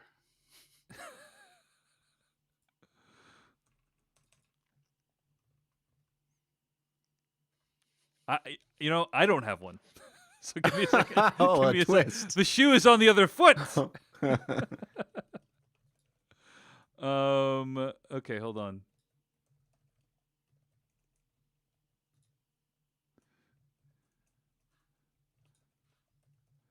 Do your opening statements refer to the runtime of the film? No. No. Okay. It is fun when we all Although do it the same could. thing, though. Yeah. Okay. Here we go. All right. Ready? Mhm. 3, 2, 1. Here we go. Hello, everyone, and welcome to The Filmcast, a podcast about movies. I am David Chen, and Eternals more like that's how long the movie was. Wow. Just low-hanging fruit today. I mean, I feel bad about how terrible that was. I'm sorry, guys. Yeah. But, okay. And joining me today is Devindra Hardawar. My Eternals power is I can make a podcast out of any tweet. Any tweet. Out of any It's very tweet. useful. Very useful. And Jeff Kanata. I can't wait to talk about this movie, which is about 3 a.m. because the KLF told me that 3 a.m. is eternal. What? Wow. I don't even what's the KLF? You guys are too young. Oh, the band. Too Okay, young. the band. I Yeah, get yeah, it. yeah. Yeah. Okay, got it. But wow. still, wow. That Wow. is a deep cut. That is a deep cut. Okay. Pretty sure a significant portion of our audience was born after that song came out, Jeff. Yeah. Yeah. Do I care? Nope. All right. Well, those are all really terrible oblique references to the fact that today we're going to be reviewing Chloe Zhao's new Marvel film, Eternals. We got Katie Smith-Wong joining us for that review, and it's going to be a lot of fun. You can find more episodes of this podcast at thefilmcast.com. Email us at /filmcast@gmail.com. And if you want to support this podcast, if you listen and you're enjoying the show, you're like, I want to support that show, patreon.com/filmpodcast, where you can support the show, sign up for ad-free episodes and exclusive After Darks. In the last month, we've reviewed movies like Titan, Midnight Mass, and Squid Game. And you can find those bonus episodes, again, at patreon.com/filmpodcast. Let's just get right into what we've been watching this week, folks. All right, because we got a lot to cover today, and we got to get to this review as well, which is a pretty long review. So let's get right into what we've been watching. You can always use the #/tag on Twitter if you want to communicate with us a suggestion for what to watch. Folks, I have had a chance to go to the movie theater again. I have been going to the movie theater, going to fairly sparse screenings, and wearing, my N95 mask the whole time, and that's how I've been seeing movies. And people should see movies in whatever context, or not see them in whatever context they feel safest. But that's kind of where my head's at right now. And I've been had the chance to see like a bunch of different things. One of the things I saw was the final Seattle screening of Dune in Imax. And Oh, man. Basically, I went to a Thursday afternoon screening of Dune in IMAX. Is that because they're going to now put Eternals into the IMAX theater? That is exactly correct. I literally went into the theater to see Dune in IMAX. Like, there's a poster of Dune. And when I got out of the movie, the poster had changed to Eternals. Oh, man. So Wow. yeah, Yeah. and I don't know. I did not see Eternals in IMAX, but I'm just gonna go on a limb and say that Dune is a better use of that screen than Eternals is, because Dune is incredible visually, and I mean Eternals has some decent visuals as well, but I think there is a kind of hard cap on how good the visuals of most Marvel films can be. And anyway, a few thoughts on Dune in IMAX. Just a couple quick thoughts. Number one, this is the first IMAX movie I've seen in 18 months, basically. And I was surprised at how little of the movie was actually shot in IMAX format. Jeff, you saw this in IMAX as well, right? Yeah. I thought it would be like, because you all the marketing's like, oh, so many scenes filmed specifically Right, for right. IMAX, and it's been happening for a while now that we've had like IMAX, directors preparing their movies in like multiple different formats. So I was thinking to myself, oh, like the majority of this movie is going to be in IMAX or something like that. But I would say it was, and maybe it was technically the majority. Maybe it was like 50 to 60%. It felt like 40 to 50%, honestly, and I was expecting That's 60 a lot. to 70%. Yeah, I guess, but it was slightly disappointing to me how much of it there was. Like I wanted there to be more, and also it does do the thing where it changes aspect ratio often within a scene, right? Within one Yeah. scene, there's like Mhm. you're in different aspect ratios, and I just I would basically from an image perspective, I was like, okay, like this is marginally better than Huh. the I regular. wonder- Yeah, I watched it twice as well, and in the opposite order, right? I saw the IMAX first, and then I watched it at home, and I came away with the opposite feeling, where I felt like it was really a less than experience without the IMAX version. And I wonder if maybe because your first experience with the film was without IMAX, and you expected it to be so much more. yeah, that it's possible. It's possible. So I saw it at home on HBO Max, then I saw it in the theater regular format, then I saw it in IMAX. Right. So I've seen the film 3 times basically, and. So you're better than me. So Yeah, that's literally what I'm saying. But yeah, I think that to me the image was a marginal improvement over the regular show, and like you should Wow. go see it in IMAX if you can, for sure. Like it's obviously the best one, but it wasn't like a oh my gosh, I'm blown away in a way that I didn't anticipate. Only because I think of the sheer number of shots. The entire opening sequence is in IMAX. Yeah. And that was spectacular. I'm like, oh my, this is incredible. IMAX is amazing. I can't wait for more. The opening sequence with like the Zendaya narration and like my planet Arrakis gets so beautiful when the sun is like all that stuff was just amazing. And I was like, if the whole movie was like this, I would be freaking And dazzled by it. But most of my favorite sequence, the mining sequence, is in IMAX, and I just thought when I watched it the second time, I just thought it took. I mean, there's these incredible mining machines that they show. yeah, You see the top and bottom of them, and there's space on both sides in IMAX, and in regular, it's like they're cut off, and you see only the midsection of the machine itself. It just, I don't know. yeah. felt- It definitely was. Well, what I was gonna say was that what I had forgotten about IMAX, the feeling that I had forgotten was the earth-shaking sound. And what I mean by that is this is sound that it makes I'm not exaggerating, it makes your clothes vibrate, right? Like you're sitting there and then the sound and like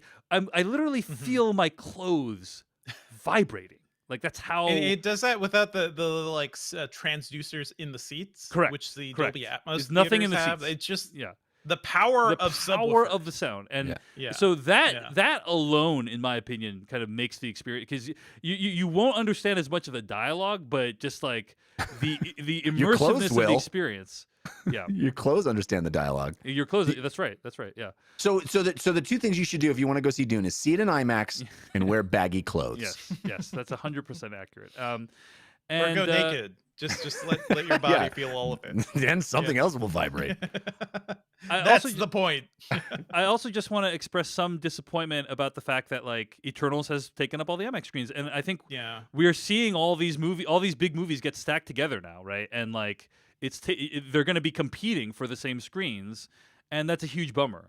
So anyway, it's a very minor annoyance in the grand scheme of things, but it's like, it's kind of annoying that I had to like race against the clock to see like Dune and IMAX, and now it's gone. Basically, I wish there were like more alerts about this stuff too, like when stuff was leaving. I wonder, do theaters have the leeway to like be like, no one's seeing Eternals IMAX in week 2, but people were seeing Dune. Up until we took it away. Can we just bring back Dune? I don't know about that. I think very some few theaters have that leeway. Yeah, I think that's accurate. And Disney is like, you must play this on the largest screens and the most screens imaginable. So, but anyway, I'm grateful to have seen Dune on IMAX. It's possible you will get the opportunity to see Dune on IMAX again when the second one comes out. They might do like a marathon or something like that. And I would say you should definitely take it. But I just wanted to offer a few reflections, my own reflections on the movie. Okay, another movie I saw this week. I saw Spencer, the Pablo Larraín movie about Princess Diana. And I think this movie is pretty good. I think that it doesn't cover very much new territory when it comes to Diana Spencer's life if you've seen the most recent season of The Crown. So if you've seen the most recent season of The Crown, if you've read any of the coverage around it, you'll probably know like most of the information that is in this movie. Yeah. What this movie does a great job of, first of all, it's beautifully shot. It looks like it was shot on film. I don't know if it's like an effect they applied, but it looks like it was shot on film, and it's beautiful. It's very claustrophobic. It takes place largely in this one location over the course of a few days, over the course of Christmas, basically, when Princess Diana is there hanging out with the royal family during Christmas. And the movie is trying to convey to you how claustrophobic it is, how Princess Diana feels sort of hemmed in by all the restrictions of life that she are imposed upon her. And I think Kristen Stewart's performance is really, really good. I listened to a podcast around the time that The Crown came out called You're Wrong About. This is an amazing podcast. And something that Michael Hobbs, the host, said on the show was that has always stuck with me is he's like, I think an argument could be made that being in the royal family is a human rights violation. And you know, you're like, what? Like these like extremely rich, powerful, well, not powerful, but famous people, you know? How could being part of this amazing thing be like a human rights violation? I think we've certainly seen evidence of that with like the recent Meghan Markle Oprah interview and that kind of stuff. But basically, all of your actions are extremely tightly controlled, and like the things that you get to eat amazing meals and you get to have amazing experiences, but you ultimately have no self-determination. And you have to do everything in a very specific way, honoring centuries of tradition. And what a movie like Spencer proposes is, what if that's actually terrible for someone's mental health? And what if it's actually, you know, terrible for humanity and society that like we allow this to happen on a bigger picture scale? So I think it's a well-made film, and if you are interested in kind of Princess Diana and her life and what it might have been like, I think this movie will offer you an interesting window into it. It sounds like a good companion to Jackie, by the way, which Pablo Larraín also did, and like his explorations of these women basically trapped by their circumstances, of being very famous. Whatever they do is like tightly viewed and everything. Like Jackie felt like a horror movie. Does this one kind of have that same vibe? Definitely. Johnny Greenwood did the score as well. So very very kind of haunting score that is like almost discordant with what the setting is. So yeah, you very much feel like the claustrophobia, the dread, the kind of just lack of any kind of optimism about the future whatsoever. So it's really good as a kind of a tone piece. Jeff, what were you gonna say? I was going to ask how the central performance is. I think it's very strong. To me, like everyone's raving about this performance. They're saying like Kristen Stewart's going to get an Oscar nomination. I think that's very reasonable. To me, it was pretty good. I felt it was a little bit too mannered for my own taste. Like there were many times where I felt like this is someone doing an imitation of Diana's mannerisms versus like this is someone who's actually embodying Diana. But that's my own subjective opinion. A lot of people watch this performance and are like, she's incredible, she's amazing. And I do want to acknowledge that. Like, I think she is very good, and I think it's very reasonable for someone to watch this movie and think, you know, Kristen Stewart's awesome in this movie. It just I wasn't quite as taken with it as everyone else. But yeah, those are my overall thoughts on Spencer. I do think, especially if you haven't seen the most recent season of The Crown, you might find this very illuminating. If you have, it is still different enough that it's still worth watching because it's a very different kind of storytelling format than The Crown is, right? And so I think it's worth checking out if you're into this kind of topic. So, and I agree that it would probably make a good pairing with Jackie. So those are my thoughts on Spencer. It's out in limited release right now. Okay. Last week on the Filmcast, I opened both barrels on you guys with a bunch of B movies that I've been watching. And Jeff Kanata and I improvised a couple of theme songs. Poorly. For, according to you, for Dave's B Movie Corner. Because I was like, maybe I'm going to do more B movies. Excuse me. And There's no maybe about it, Dave. There's no maybe. Noah Ross, the brilliant human who created our email bag music, our weekly plugs music that people hear every week, he wrote in and he got to work immediately setting our improvised theme songs to actual music. And not only did he do that, but he did it for both mine and Jeff's. Okay? So, Jeff and Devindra, you have not heard this music until today. No. I will say I previewed it exclusively for patrons at patreon.com/filmpodcast. So those fine folks at patreon.com/filmpodcast got an early taste of it. Before us. Before you guys. What was the feedback like? Incredible. Hugely positive. Okay? So here it is. Which one do you want to hear first, Jeff? Yours or mine? Oh, dealer's choice. Okay. Let's start with mine. So this is Dave's B-Movie Corner theme music by David Chen and Noah Ross. Here it is. Dave's B-Movies, Dave's B-Movies, the movies that he wanted to see earlier, but he could in theaters, and now they're out of video on demand. It's like good. it's almost unfair what we do to Noah Ross. Like Yeah. he has It to really shows you how much music is made in production, right? That is the definition of polishing a turd. You know what I'm saying? So I mean, I think that's a masterpiece, basically what you just heard. So like, yeah. very, very good. Okay. Yeah. All right. So I'm like, if Noah like, Ross had created that, I'd be like, wow, you've done a great job in life, Noah Ross. You're done. You don't need to do anything else. But he not only delivered that, he also delivered a version of Dave's B-Movie Corner that features Jeff Kanata as well. Here it is. It's Dave's B-Movie Corner. Why see in a movie when you can see a B? C, B, A, B, C, B, B, A, B. So dumb. It's So so dumb. Great that one's a mixture little of bit more styles there. enigmatic, I think. Yeah. you know? Yeah. But we may use that one as well. Jeff, there are a lot of questions about like what were you doing at the end there? Do you Well, have any, in retrospect, what I you know, sometimes you get ahead of your skis. yes, You know? yes. What I set out to do with zero preparation is you do you see a movie, you see a movie, see a B movie. I was trying to do some fun thing with that, but like an acrostic again, or something.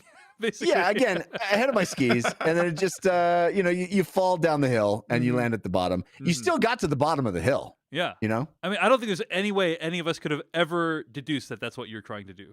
Correct. So, yeah. Correct. But at some point in my head, I was trying to see a B movie. Why see a B movie when you can see a movie, but none of that came out. Yeah. Amazing. Okay, wow. I'm learning this information live on the air too, so this is fascinating. Okay, well, a huge thanks to Noah Ross. Thank you so much, Noah, for the awesome work. I'm gonna say I like yours, Dave. Like the first 5 seconds of yours, you just keep going too long. You know, the first 5 seconds are great. You know, and then and then that is what he does. You know, you just keep going, and then it kind of goes off the rails. I do think that is part of the joke, Jeff. But yes. No, I understand. I understand. Okay, so there is a reason to talk about Dave's B-Movie Corner this week, which is that I had a chance to see Venom, Let There Be Carnage.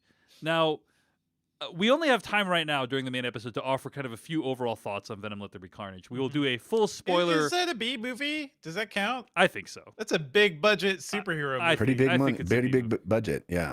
A B I think movie. like the key of B is it's a little C. It's a little cheap sometimes, isn't it? Yeah. All right, well that's fair enough. Maybe I'm stretching the terminology of B movie, and on the debut of the B Movie Corner music too. What an ignominious start, unfortunately. Indeed. But yeah, so we'll offer a few thoughts now, and then we're actually going to discuss this more in depth with spoilers on the After Dark. But I will say overall, here's what I like about Venom: Let There Be Carnage. Number one, you get Tom Hardy giving another Gonzo performance again. And honestly, I wish there was more of it. I wish there was more of Tom Hardy getting in the lobster tank and doing all that stuff. Like, there is moments of that here that are really, really fun. And I really like that about it. Number two, this movie is 90 minutes long. It is in and out, and you're just like, I'm done. You know, I don't need to do anything else. And I appreciate that. And, you know, there's obviously a lot of problems with that. But, you know, in a world where, you know, 50% of the movies we review on the Filmcast these days seem to be 2.5 hours long. It's It was the new normal. It's mercifully weird. short. Mercifully Yeah. short. Okay, that's basically all the good stuff I can say about Venom: Let There Be Carnage. I didn't have a terrible time, but it is not what I would describe in any way as good. Jeff Kanata, you also had a chance to see Venom: Let There Be Carnage. Non-spoilery thoughts from you about this movie? Well, I couldn't let you see it without seeing it myself. Mm-hmm. So I rushed out and wasted 2 hours of my life. Mm-hmm. 90 minutes, but yes. Well, round trip. Yes. I'm going to round up to 2 hours. Yeah. Also, trailer time. Yeah, you know. trailer time. Yeah, 20 minutes of trailers because I saw it in an AMC. Thanks, Stubbs A-list. Yeah. Yeah. You are much more charitable than I. I do like the fact that it was in and out. And in fact, this movie does the thing that I guess superhero movies can do now where it pays zero lip service. There's not a single second this movie explains anything. Mm-hmm. Yes. You are That's right. You Guy are has a symbiote. Yeah. required to know everything about the backstory of Venom. If you don't, I'm sorry, this movie is not going to do anything to tell you about it. Yep. All of the bizarre nature of how Venom works, you should have watched a previous movie if you wanted to know any of that. So I kind of respect that about this movie. Like, it doesn't even really set up Carnage. It just there is not 1 ounce of fat on this movie, and that is actually to its detriment. Yes. And you get to see Woody Harrelson doing Natural Born Killers again, which is fun. Yeah. But other than that, the movie is absolute garbage. I mean, it is. You even said, "Oh, you get to see Tom Hardy giving a Gonzo performance again." That wasn't even fun. There's not enough. There's not enough of that to be. I wish there was more of that. Like, if there had been more of that, it would have been amazing. I think there's barely any of that. Yeah. It's and all of the Venom stuff is terrible. He's very annoying in the movie. It's terrible. Yeah. I mean, the reason that this could be considered a B movie is because it shares more in common with a low budget 80s schlocky horror movie than it does with any, superhero film. It is the point at bad 80s slasher films where the slasher is more interesting than any of the other characters, and the movie just goes, okay, well, let's put the slasher in a costume party and everyone doesn't know that it's actually a slasher. That'll be fun. Mm-hmm, mm-hmm. It's a bad movie. Very, very bad movie. I gotcha. Well, those are some thoughts on Venom: Let There Be Carnage. We have a little bit more to discuss in the spoiler in the After Dark. Again, patreon.com/filmpodcast. Not a good movie. It is also, by the way, an international success. So just Andy FYI, Serkis directed Gotta love it. Movie's doing really, really well. Andy Serkis, yeah, exactly. So that's Venom: Let There Be Carnage. He needs a box office win so he can do his own thing. Like, there's that, and means to an I'm end. sure you guys are excited about some surprises from this movie, right? We'll see. We'll talk about it later. But yes, those are our overall thoughts on Venom: Let There Be Carnage, and that is Dave's B Movie Corner for this week. Devendra Hardor, what have you been watching this week? I saw The Harder They Fall, which is apparently the #1 movie on Netflix this weekend. Ooh, nice. Directed by James Samuel. It is this movie rules. Let me just say straight up, this is the single coolest movie I have seen this year. It is I loved watching this movie so much that it'll likely end up on my top 10. It is a Western, kind of an anachronistic Western because there's a lot of modern music in it. But it's a Western focused on entirely Black cowboys and Black characters, and a lot of people who actually existed, like Wild Bill Pickett and Cherokee Bill, and who is it? Rufus Buck is the main villain, played by Idris Elba. This movie is a straight up Western revenge story. It starts off with Rufus Buck killing the father and mother of Nat Love, who's played by Jonathan Majors when he's older in this film. But it just really does a lot with that template of a Western revenge story. It is incredibly stylish. This is one of those movies that feels like every frame, every shot was thought about. It is meticulously crafted, but it's also cranked up to B movie levels of gonzo-ness. It does what I think Tarantino was trying to go for with Django Unchained. To me, I think this does it better, all without ever uttering the N-word or anything like that. It is a very unique look at a Western. And I think it's kind of a cool thing to see. We're hearing about historical figures now that basically 1 in 4 people who were basically cowboys were black. And Westerns as a genre have never really reflected that. So to me, like, it's really cool to see this as the focus. It's a straight up revenge movie, but there's great action, great shootouts. I think the script is really sharp too. It's co-written by James Samuel and Boaz Yakin, I believe, the director of Remember the Titans. Remember right? the Titans. Remember the Titans. Love that movie. This movie just rules. Like, I'm just thinking of everything in it. Everybody in this film has tons of people you'd probably love to see. Regina King is Idris Elba's like right hand gunslinger woman. She's playing Trudy Smith. Lakeith Stanfield is Cherokee Bill. He's basically like a cool ass sharpshooter. This is a movie where like the good guys and the bad guys are filled with so many actors I love. I sometimes have a hard time knowing which side to kind of root for, except the bad guys are really bad. Like Idris Elba's team and everything, like he has, I think, one of the best introduction sequences in a film I've seen recently, certainly in a Western. And it's just so cool, so badass, ends up in a big shootout. There's a lot of like pitter patter dialogue too that people would probably call Tarantino-esque. It's just really cool. But at the end of the day, he is still like a ruthless killer and does a lot of bad things in this movie too, to remind you of that. I just think it strikes a really good balance. There's some great shootouts, great action, better action than like, honestly, I saw this movie the day after I saw Eternals. And this movie does like big, large scale action on like, I think like a shoestring Netflix budget, to be honest. Better than that film. Like just the choreography, the way things are shot. There's some like just good stuff all around. Also, just want to throw a shout out to the music, because there's a lot of like modern music in here. James Samuel, I believe, is he's a musician in the UK. Yeah, he's known as the Bullets, I believe, and he is coming from the background of music here. And the soundtrack, he composed the soundtrack for this. There's also a lot of music here from a lot of well-known artists like Fela Kuti, a lot of like reggae, and a lot of like Caribbean sounds, which is just really interesting. So I think at the end of the day, this movie just looks and sounds unlike any other Western I've heard. I believe James Samuel is his family's both African and West Indian, so you get that kind of like reggae vibe to it. And it is just wild. It's just great to see a movie like this out here. There's a character named Cuffy. One of the good guys is named Cuffy, who is, I think, only people in the Caribbean even know that name, because he was a slave who led a very infamous slave riot, or slave like uprising in Guyana, the country I was born, and actually in the county I was born in, Berbice. So this movie's just doing all sorts of cool things like that.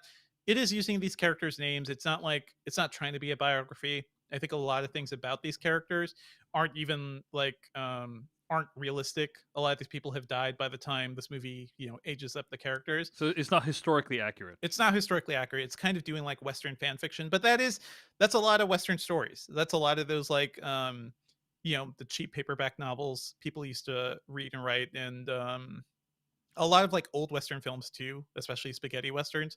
It just has that vibe. So I think it's really cool. I think it's incredibly like just a fun time. So check it out. If you like good action, if you like Westerns, if you want to see kind of like a different take on a Western, I think James Samuel has a long career ahead of him. I hope he keeps doing movies, because this movie just looks incredible too. It's good to see. I loved it. That's the I definitely harder. want to check this out. Yeah, Sorry, go ahead. I'm looking forward to checking it out. That's The Harder They Fall, and it's streaming right now on Netflix. That's what Devindra's been watching this week. Jeff Kanata, I saw on my Apple TV Plus a movie called Finch starring Tom Hanks. I'm like, this is the ultimate dad movie. Yeah. And therefore, probably something that Jeff Kanata might enjoy. And I see, to my pleasant surprise, that you've watched it this week.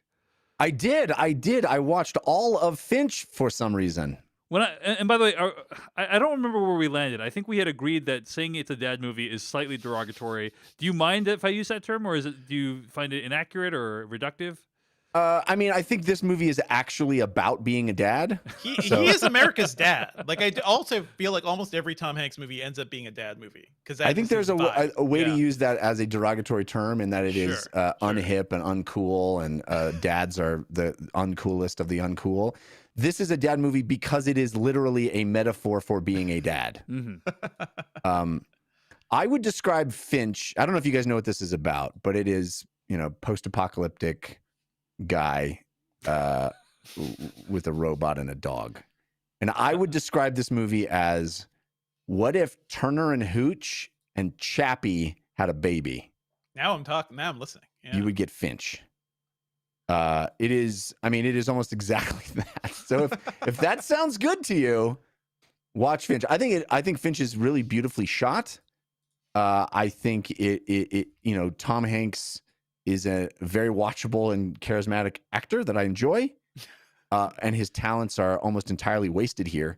I don't know why he decided to do this project. Yeah. I think what you're saying, Jeff, is this is no Greyhound, right? It is no Greyhound. Yeah. It is no Greyhound. I liked Greyhound. Okay. Yeah, I know. This is I mean, I think this movie is really not very good. It is about a guy who is in the post-apocalypse, living by himself with a dog, and he builds a robot that has AI and then travels across the country with it. And it is, the AI robot is a stand-in for a child, and he has to teach it things, and it's about being a parent. And you'd think that would work for me, except this movie is not very good. It doesn't bring anything particularly interesting to the table. I think you could probably predict where it goes from the first 5 minutes. Again, the technology on display, or the way it depicts technology in a sort of near future post-apocalypse, is interesting. I think that the visual effects for the robot are well done. It is very much on the Chappie scale of robots. I mean, there's a lot of like broad, goofy. I mean, the movie's goofy. So you're saying it's good. It's good. There's a lot of broad humor. It is really kind of silly. I mean, I think, a robot and a dog traveling across the country with a guy. With Tom Hanks, like, this may be the robot is voiced by Caleb Landry Jones, apparently, and I'm just thinking this may be his least creepy role. Well, it's a weird. I mean, I don't want to spoil anything for anybody, so skip ahead if you're excited about Finch. But I will say, this is not a super spoiler, but in respect, I will say the voice evolves of the robot sort of ages throughout the film. It becomes more sophisticated, but it starts off like Yakov Smirnoff. It's I am a robot. I do things. So it's Borat. That's or Borat, maybe it's Borat. Yeah, it's maybe Borat. It's ridiculous. It is. That's how AI works, though, Jeff. In reality, right? Right. You're right. I should know that. I should know that. You should know. You know, even after you're saying all this, Jeff, I will still probably end up watching it just because this these ingredients are like a good sit for me. Also directed by Miguel Sapochnik, who has done some great stuff in Game of Thrones. He did beautifully directed. It's beautiful Repo movie. Men, with the movie I remember. I think you and I really like, Dave. I certainly appreciate that thing. That movie's like 10 years old at this point, so I want him to do more stuff. So executive produced by Robert Zemeckis. This movie. So it sounds like it's beautiful. Like when I saw the.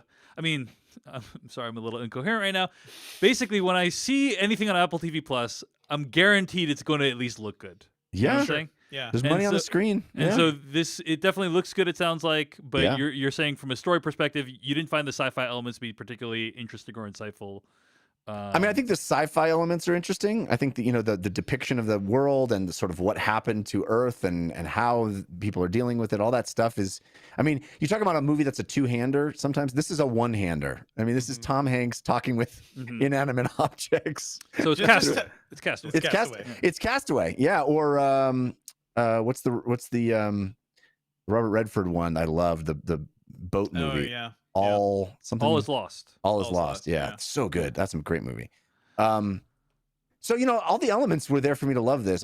If if we weren't doing the show today and I wanted to, I was like, this is the movie I decided I'm going to talk about, I would have shut it off. I would have turned it off. I would not have finished it. Well, I appreciate you sticking through it. Would you? Yeah. Let me ask you this though: would you describe this movie as an action-packed vision of the future? Which is, by the way, the pull quote from Devendra Hardawar that is on the Blu-ray of Chappie. Yeah. This is absolutely accurate.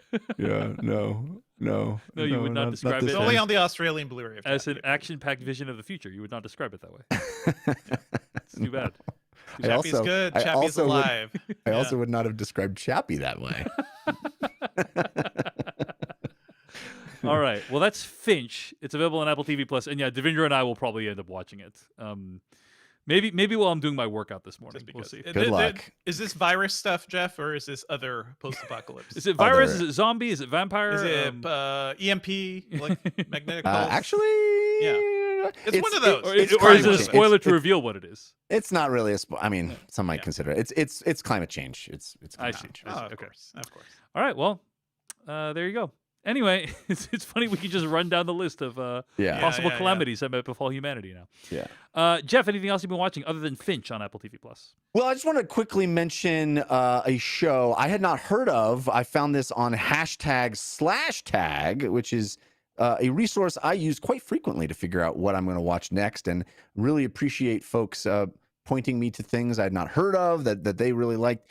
I should have looked up the tweeter. You know who you are, tweeter. There was a very vociferous and spirited tweet in favor of this show. Have either of you guys heard of the show Wayne? I have heard of it. Yep. Mm-hmm. I have heard of it. I believe it's streaming on Prime Video, if I'm not mistaken. Well, according to the tweeter, it is leaving Prime Video, and I had only 5 days left to watch it, which motivated me. I was like, this tweeter said it was one of the best things they had watched of the decade. Wow. I was impressed. I jumped right in. I suspect if either of you watched Wayne, I've only watched the first episode. If either of you watch it, I suspect you would both like it more than I do. I am not compelled to continue it. My wife actually was more interested in watching more of it than I was. I was like, let's watch something else. I think it is interesting. It is just so very much not my vibe. It is very cynical and disaffected. It's a show about a very disaffected kid who, how to describe it? Kind of deals with everything with violence, and but that's in this world is cool, and he sets off on this trek to recover something that his father wanted him to have. And so it becomes sort of this road movie or, TV show. It's a TV show. The first episode sets it all up, and I think it's all style. It's a very stylistic show. I think, honestly, either of you probably would like it. But I found it to be so bleak, and the sort of mess. Every single character is awful. Like, it's a world filled with awful people. Desperate people, and awful for some reasonable causes, but it's just so bleak, and I found myself kind of just depressed watching it, and so I did not continue. But I appreciate the recommendation, and I honestly think that you guys might like it more than I. All right, well, that's Wayne, and I don't know where you can stream it anymore, so this thing that you probably didn't know existed until now, you probably can't watch it easily. And Jeff thinks you probably shouldn't. Yeah. You're welcome, everybody. We try to help the people. Yeah, we're trying to be helpful here, folks. This thing you can't find and probably didn't know to look for. Stay away from it. Don't worry about it. This is like a Twitter controversy. This person you've never heard of did something stupid. I think it's actually kind of well made. I'm not dissing on it. I just think it's so not for me. It's just so not for me. It's just like about a world that is not the world that I like to visit. It's just not my jam. All right. Let's move on. That's what we've been watching. Let's get to some weekly plugs. Just a weekly weekly plug is a part of the show each week where we plug something we've had a hand in creating or someone else has created. This week, I want to plug a video review I did of Eternals. I keep calling it The Eternals because you refer to them as The Eternals, but the movie's just Eternals. And I've learned a couple interesting things about humanity doing this video review about Eternals. One is... We should not have given them that technology. I think that... And Jeff, you know, all three of us, you know, in some ways, in different ways, work in the media, and I feel like the level of fan entitlement about what people want to get from their the stuff they consume is at like an all-time high. Is kind of all-time high for sure. Absolutely. Like in a way that is actually like kind of frightening to me. You know, like people are like, it's weird. It's weird when you know all of us have been doing this for over a decade. Yeah. And it's wild to me the difference between when we started talking about this stuff and now. Yeah. Because a normal healthy way of viewing something like this is hey, somebody made a cool thing. I'm going to check it out. Oh, I didn't think it was cool. Oh well, time to move on with my life like a normal human, you know? Like that's what a well-adjusted thing is. But I think there's this kind of expectation from fans of properties out there that like this will be the work that I want it to be, right? This will fulfill the need that I want it to fulfill. This is kind of one of the overarching trends I've seen in the comments for this review. I remember hearing a bit of advice when I was young from someone that I don't even know if it still applies, but I've thought about it a lot over my life, and that is someone said, if you don't like something, chances are it wasn't made for you. Yeah. So anyway. that's one thing that struck me as I was like looking over the comments of this review. The other thing is, and I'm kind of curious, like what you guys take on this, okay? Because like I understand how people feel about this, but I'm just gonna say, I'm gonna share a couple thoughts on this. Actually, I'll share a couple thoughts, which is like, so I had a thumbnail on the YouTube video that's like, "Don't believe the hate," right? Like Eternals is great is the title of the video, and then on the thumbnail is "Don't believe the hate," and the video review is like a 10-minute video review where I'm like kind of reflecting on like what I liked about the movie, what I didn't like about the movie, and then I kind of end the video review like "Don't believe the hate," and I got a lot of pushback on that in the comments of people being like, "Hate, it's just critics not liking the movie. It's not hate." Now, I know, gentlemen, talking to you, that it's not hate, but like I also know that if I put a thumbnail that says "Don't believe the hate," it will get literally 4x the views than if I didn't put the that more thumbnail. divisive or like the more like specific your like thumbnail is, the better it is. Right. Or like the more like it's like amping up kind of the thing. And so I got a lot of pushback being like, what a childish way of looking at the world, like that the critics are hating. And I'm like, if you've watched the review, it is a very kind of measured, even-handed take on the movie.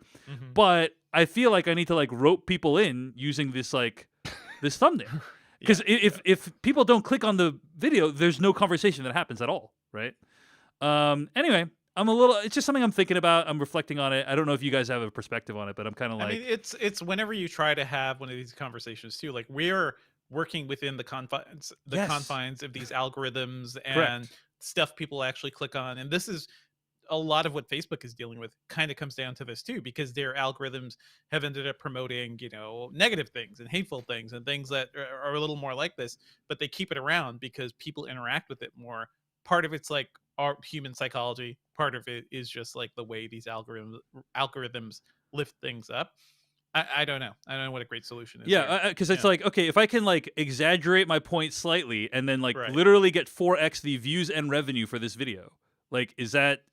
It's not like I'm saying don't believe the hate and the video is completely in the opposite direction or anything. I think, go ahead. Dave, you wanted some extra juice, so you put your finger in the light socket. That's right. And you're like, why did I get shocked? Why did I get shocked? It's like, it's true. Well, it's true. I mean, on the one hand, I did ask for all this, right? So, you're getting engagement, baby. Yeah. I don't know. I guess I just feel like, let me put it this way. I was, one of my favorite YouTube channels is Linus Tech Tips, right? and this is a massively popular YouTuber, and all of his thumbnails is basically some guy's face making some expression and pointing at something. Whoa. Right? Yeah. Like, what? You know, like that's, and people are like, dude, I love your videos because the videos are very thoughtful, but the thumbnails are like insultingly terrible, right? And he actually made a review. He made a video addressing this. He's like, I'm literally just doing what is necessary to get people to click on the video, because if people don't click on the video, like there's no conversation that occurs after that. Like it doesn't matter how good the video is if no one is actually watching it, right? So I didn't know if basically saying like don't believe the hate like falls. I believe it's completely defensible to put a dumb face on a thumbnail, right? Like, but then it's like it is you looking dumb by doing that. So, right? At what point does it become exactly? Exactly. At what point does it become like unjustifiable? You become what you hate. You become what you hate, right? You're like, well, I have to do the thing. Yeah, and there's a lot of awful shit that's been justified there. Right, exactly. So it's like, at what point does it become like too terrible that I shouldn't actually do the thing? You know what I'm saying? Yeah. Anyway, open question. Don't expect us to resolve it now, but I thought it'd be interesting to bring up. So that's my YouTube review of Eternals on YouTube. Devindra Hardawar, what's your weekly plug? Just quickly, it's gonna be much faster than that. Sorry, I talked with two of the sound designers behind Dune.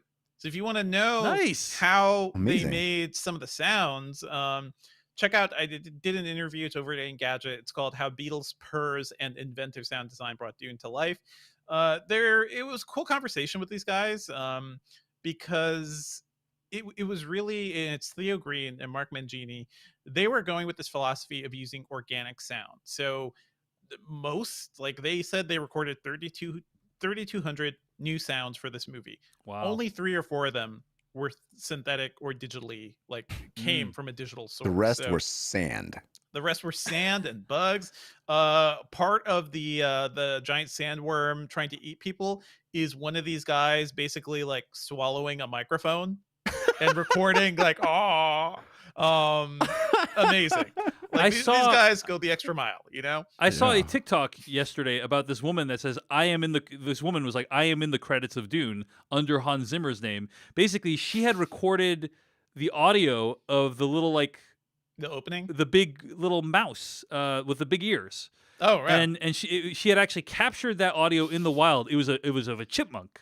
Yep. Chipmunk. Yep. So she had got the chipmunk, and then they had transposed and changed that audio to be like kind of that little mouse, that desert mouse with the big ears in the movie. I'm sorry. I'm sure there's an actual name for that thing, and I'm butchering it. But anyway, yeah, it's cool. Like I was just like, oh wow, they actually, obviously went out and either licensed or actually went out and recorded a bunch of net new sounds for this thing. Mm-hmm. Yeah. I mean, I think this partially is why the realism of the movie kind of hit me too. And I wonder if it's a subconscious thing, right? If it's real things you're hearing played back to you and distorted in certain ways, like does that sell the reality of the special effects you're seeing? Mm-hmm. Like the giant ornithopters are a combination of like a tent strap flapping in the wind, the wings of a large beetle, a cat purring. They turned sounds of a beehive and modulated them so they sound like you're revving up a car engine. And that's the sound. That's how the ornithopter engines sound. Just a lot of little things like that. So it's pretty cool. Check out this interview. It reminds me of have you heard of the podcast 20,000 Hertz? Yeah, yes, absolutely. Great pod. It basically shows like how sounds were invented. One of my favorite ones is like the Netflix opening sound, like the cha-da sound is actually the sound of a person hitting his ring on a table. And they kind of like expanded it out to like what it is. It's when you really grasping at straws. You need something right away. You're trying to by the way, reach for your remote control to stop the autoplay. That's what that is. Wait a minute. I have linked a video in this. There's a Dolby video from the Dolby Sound and Image Lab that goes like in depth into the sound too. And this is like an hour-long documentary about the sound design of Dune. So go check that out too. Nice. All right. We'll check that out at Engadget, Devindra's interview with the Dune sound designers. Jeff, your weekly plug. Devindra said he was going to be way shorter than that, but he was It's okay. I'm happy for the weekly plugs to take a while if we're talking about interesting stuff. So, Jeff, what's your weekly plug, Jeff? First, I want to say that I looked up the tweeter, the aforementioned tweeter. It's nice. Ted Douglas. Ted Douglas. Ted Douglas. There you go. Thank you, Ted. Thank you, Ted, on Twitter for using #/# and saying that that Wayne was in his top 10 of the past decade. You just made Ted's day because I guarantee you he got really bummed when you were like, I don't remember who it was. Well, I never intend to really bum anybody, and I should always look up the tweeters. I just didn't know I was going to bring it up, and then I did, and there you go. So thank you, Ted, and thank you everybody for using #/tag. All right, my weekly plug is another show that I do, a science comedy show that I do with Anthony Carboni. It's called We Have Concerns. There was a recent episode that I think was pretty darn good. One of the better ones we've done. We've done over 650 episodes, so there's a lot. So you have recently surpassed the number of Filmcast episodes. Basically, we are now at this is episode 643 of the Filmcast we're recording right now. Wow. Oh, the episode that I'm about to reference is episode 676. Holy crap. If We Have Concerns. You just had to get one over on us, Jeff. Yeah. I mean, it's also a far superior show. Yeah, okay. Okay. No, I'm just kidding. Okay. No, but we cheated because for a long time we did 3 episodes a week. So, but we are doing one a week now, and the episode we recently did called Corpse Medicine and Tetris Effects, I think is a great one. They're all great. But this one particularly tickled me. This is a show where you can learn some interesting stuff and laugh along the way. This episode is about the long history of imbibing other human beings as medicine that we Western civilization partook in for a long time, like disturbingly long. Like drinking their blood, or what? Yeah. Drinking, in particular, this is like drinking human skulls, like powdered human skulls. It's a really shocking tale that we did for up until basically the late 1700s, the 18th century. It's really, really creepy. Anyway, that story, along with another story about how playing Tetris has now had scientifically proven to have really positive effects on depression. So check that story out over at wehaveconcerns.com. Excellent. Check out Jeff's weekly plug. By the way, the one thing that your weekly plug reminded me of is the new Dune movie. There are these things in the movie called still suits, right? The idea is that you're out in the desert; it's so hot. Yeah, they're recycling all your water, your liquids. Yeah, I watched the first part of the David Lynch Dune movie recently, and the explanation of the still suits is very similar, but they removed one important line from that explanation. Do you know what I'm talking about? Urine. Your feces and urine are recycled in the thigh pads of the still suits. Yeah. They took that out for the new Dune movie, and then later on, when Paul is talking about like how hey you're drinking recycled sweat and tears. You know, he doesn't make mention of the other stuff. The Verge actually wrote an entire article about this, and they called it pee pee poo poo erasure. Pee pee poo poo erasure, which is my favorite Erasure album. It's baffling that Dune is ashamed of the fact that still suits theoretically recycle water from feces and urine. It's a triumph. It's a miracle. Yeah. It's a miracle, and they're hiding their light under a bushel. Yeah.